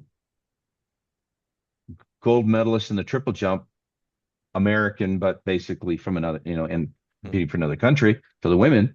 Um, and you got Tara, who's obviously jumping well. Hmm. But if you look at Tara's jumping, there's still places for her to improve. She's terribly talented, that's for sure. And she's won. I mean, she's a winner. That's more important than maybe the think it's, you win when it's important. Right. It's Doesn't a matter what the factor. distance is. Yeah, Let's it's a get the win. factor. Hmm. Um, there is less or no drugs involved in the sport anymore in Hmm. the jumps like that. So, those women who were jumping really, really far back in the day, you gotta, were they involved in drugs? I don't know if they were or weren't, but we haven't had, but I think one athlete really over 720 for the women, maybe two, I don't remember. Um, but mostly with the women, I don't see very good execution in the Hmm. last three steps. I see a lot. I see some with speed. I see some tall, and almost all of our great jumpers for the female side were tall. Our Hmm. male jumpers were tall. Will would be one of the exceptions that is relatively small, Right. but still long, greater trochanter. So I don't care about height. I care about GT length. Right. Um, I just don't see the same speed ability anymore. I mean, Hmm. these guys are, when you look at the statistics from the championships, they're running 10.6 meters per second. Maybe, I mean, my Chinese guys are 10.8. They're faster than the Americans. There's no way they should be faster than the Americans, you know? Do, And do they're you jump, do you think we've overcompensated the other way of where we used to not even think about the last three steps? Are we now so much in a technique world versus speed world first, or well, if we were, I'd see some execution of the technique, and right, I'm not. I'm not right? seeing it. Yeah, I'm not really good seeing, technically, but not fast enough to jump far people. Yeah, we don't. Yeah, yeah, well, right. that, or I'm not seeing the technique and I'm seeing Hmm. speed, Hmm. Hmm. which means that, you just can't get enough vertical velocity. Right. And that's, if I have to say something's missing, it's vertical velocity at the board. That's the missing component. Unless you have Carl Lewis's speed. I mean, Carl was 11.2 meters per second at the board. I mean, yeah, if you got that kind of speed, go, Hmm. Um, but we're seeing 10.4, 10.6, Could it 10.8 is a be? big day. Could the cultural aspect play into it? And what I mean by that is, and this is probably a story as old as time. More guys and gals would rather be uh, good to great 100-meter sprinters because there's money there, and that's always been the case. That's not Yeah. anything new. But do we have more of a case of that where our athletes are going to different events again, or even different sports? Obviously, with women's sports, we have much more opportunity for other sports with women today versus even 30 years ago. I mean, it's difficult to be. I haven't been in the US in Yeah, it's 15 true. years. That's I mean, true. I'm really removed a little bit. Yeah, Um, that's a good point. That's fair. there's how many good jumps coaches are there in the US right now? I Hmm. mean, that are good. There's some proclaimed guys, but how many are actually coaching people to, and it's not that many. And um, can they do it with multiple people, Hmm. different athletes? I mean, you look at Dick Booth. Dick did it with a lot of guys. Yeah. Now, I've now done it with a lot of guys. Hmm. Um, there's others that have done it with one, maybe two. There's others that have done it with multiple. I I don't want to throw in anything under the bus here, but I Yeah. think we just have, in general, we're not. I mean, when I look back at guys like Brian Johnson, I don't know if you remember Brian. Yeah, I know Brian well. Yeah. Brian, Brian should have been the Tall, man. fat. Brian, Yeah, that's a good one. Yeah. Brian should have been the guy. Hmm. 10:06, six Right. six, 6'5". I mean, if we had anybody who was going to go 9 meters, it was that man or Yeah. Mike. You know, there's a couple others that had that ability, uh, but right now we're not doing a good job coaching the sprinting aspect of this. Mm. I don't think. Yeah. Um, and once we can get past that, and I've talked to USA Track and Field people at different times and said, hey, you know, do you want any help? No, Yeah. never. Nobody wants. It's this arrogance we have that, and this has been fun about China. They go, oh, Randy Huntington's over there. He can do it. He can make that happen. Come on. He's just Randy Huntington. No big deal. Now, Mm. that's not propping me up, but that's not easy to do. Right. To do what I did in China with Sue, the long jumpers, the triple Right. jumpers, Right. and now the hurdler as well, the hurdlers. Um, it is not easy to do. And we have to stop. We're all guilty of it. Forgot. I'm guilty of it. Everybody's guilty of it. We have to stop this. You're shit and I'm good. You're no good. Instead of, how can I help make you better? Right. Or how can we talk to you can make me better? Um, and in the end, that's really, we should be brothers, Yeah. not fighting each other. you know Okay. and Well, there's a lot of, if you sit down at a lunch table with coaches, it's like, he's a dick, or he doesn't know what he's doing, and look at that take. You have no idea what the backstory is. yeah, that George No Williams idea. taught me very much. If you're not in the huddle, you don't know the play, And and that's exactly right. that changed my Yeah. life with judgment tremendously. Yes, I agree with that. Okay, and so many more topics. Okay, when we first Yeah. got online here, Randy, we talked about that we might need two parts. We are. You promised me. So here's I my have no last idea what time it is even. I've lost track. here's my Sorry. last question. I got about maybe 10 more minutes and I have to jump. Okay. But I Yeah. have but I want to ask this because it's a continuation of what we just been talking about, and then we're going to pick up from here when we get scheduled for our next one. Uh Especially because it's very international here. What were your thoughts on because we're talking about, how do we build a 9 meter jumper, et cetera, et cetera. What were your thoughts on this long jump zone that was proposed for a Um, bit? hated it. Hmm. I hated it. I think I'm glad they didn't do it. Um, I think, yeah, everybody's sort of glad they didn't do it. It is a part of the event. It's part of learning. You know, I've had people ask me, um, you know, I was doing a lecture not long ago and I brought up my vision test, and they're like, "Well, what do you do that for?" And I said, "Because we have to learn how to track, and we're learning how to track this way. Most of the time, you're learning how to track this way. Hmm. So diverging versus converging, and there's just different ways to do converging, and one's going away from you, one's coming at you. Uh, where's your dominant eye? Can you even see? I mean, I had a triple jumper, and even Sue, and this is a story I'll tell real quick. So the reason I put Sue in number one in the relay in 2019 when we broke the national record was because he wanted to be there one, because I want to start. Oh, well, you're the fastest starter in the world. I mean, yeah, you should be there. Sure. But more importantly, I I look at him one day and he's going like this. Huh. And I'm like, Sue, do you wear glasses? This is early on. He goes, well, yeah. I'm like, and in my mind, I'm going, you're number three. You can't even see the guy coming in, and I got into this discussion. I'm sorry, I'm on a couple tangents You're here, good. but You're good. I got in this discussion about the third leg with somebody, and they said, God, who the heck put their guy out in the outside of the third lane for the relay? I said, I did. And they said, why? I said, well, if you're in the United States, a lot of our tracks are old 440 tracks, and they have long straightaways, which means that the third leg is basically on the straightaway. Right. It's, Right. which if it's on the straightaway, you can be on the inside and turn. But Mm, if you're on an international track with big curves, if you turn you got to turn all the way around hmm to try to hmm see. Now, what's your dominant eye? If your Right. dominant eye is your left eye, you're going all the way around. If your Right. dominant eye is your left eye, you're right here. Huh. So it depends on the type of track where you place them, which people don't talk about, but I Yeah. just gave away a secret here. Yeah. Yeah. Yeah. Yeah. Yeah, so if your third leg is on the curve, you put them on the outside so they can see. Huh. It's easy.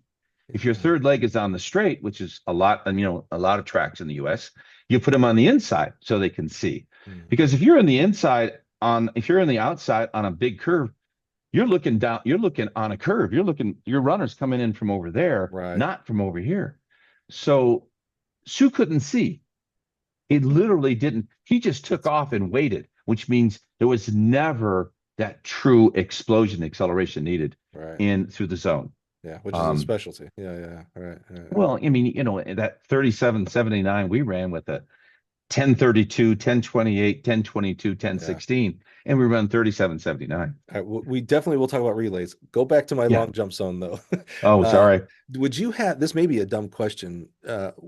If that would have passed, would you have had to coach the long jump differently? No, I'm going to say this. Let's tell you why. Because we talk about vision still. So I don't do it with everybody, but sometimes I do it. I actually make a bigger board. So I'll start out with a 20-inch board Hmm. instead, or a 16-inch board, double the size. Yeah. And then slowly but surely take the tape away so that they're learning how to get better and better and better at visual Oh wow. control and Okay. tracking. And remember from Dr. Hayes' work, visual control doesn't start until about 5 to 7 steps out. Hmm. So now you're moved away from programming, hmm which you as a coach can do, to the athletes now having another skill they need, and that is how to track visually, Right. steering, visual control, whatever word you wish to use.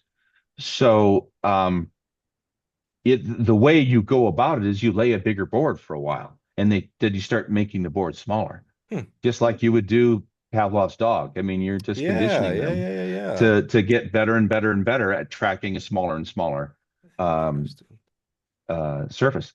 Would you would you And would you keep that going and go under an 8-inch board at all? never did, but I think you could Yeah. to make it even better. I Okay. also use the old Nike Vapor glasses. That I don't know if you remember those or not. Uh, They're the strobe glasses. okay. Um, and so you would set those fast first, and then slowly, then you get them slower and slower, so that you're teaching your brain to track faster and faster. Interesting. It's all brain training. Yeah. Yeah. Yeah. Yeah. Yeah. Vision is brain training. hmm Um, and I think we fully underestimate the role the brain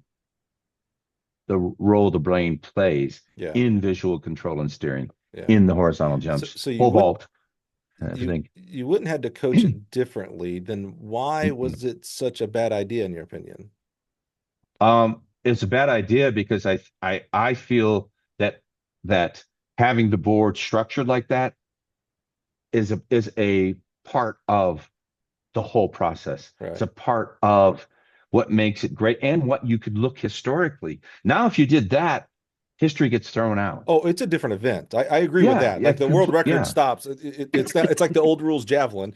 We have that in our record hmm book, but that's gone because we don't do that anymore. It's a new Yeah. long jump post 2026 or whatever. Yeah, yeah, yeah. It's a different event. I agree with that. Yeah. And I don't,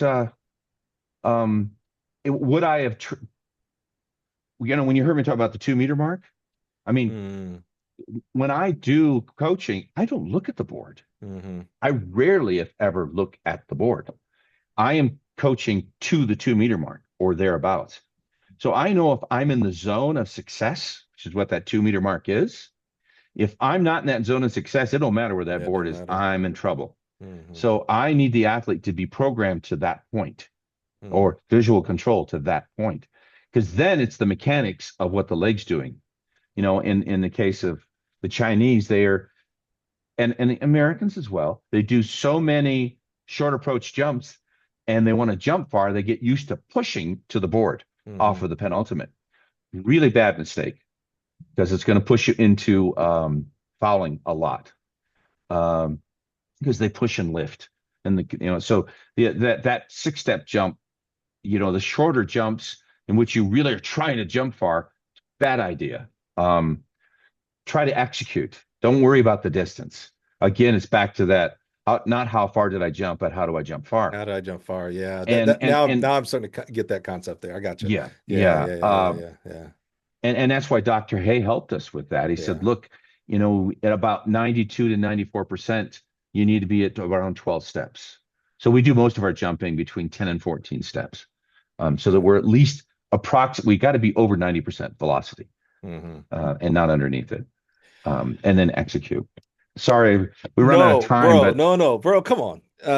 There's a reason why I picked you for 350 and not 372 or some random number, right? well, we Okay. may do 350, 351, 350, who knows? Yeah, exactly, exactly. When we And look, first, these are controversial topics, some of these, and yeah, yeah, yeah, yeah, yeah, yeah. it's gonna light up a few I, people, and I it's knew not meant to, I knew having a conversation with you. It's interesting. I was just kind of thinking about, normally we title these things like when we have Bushexnator dash LSU when he was at LSU.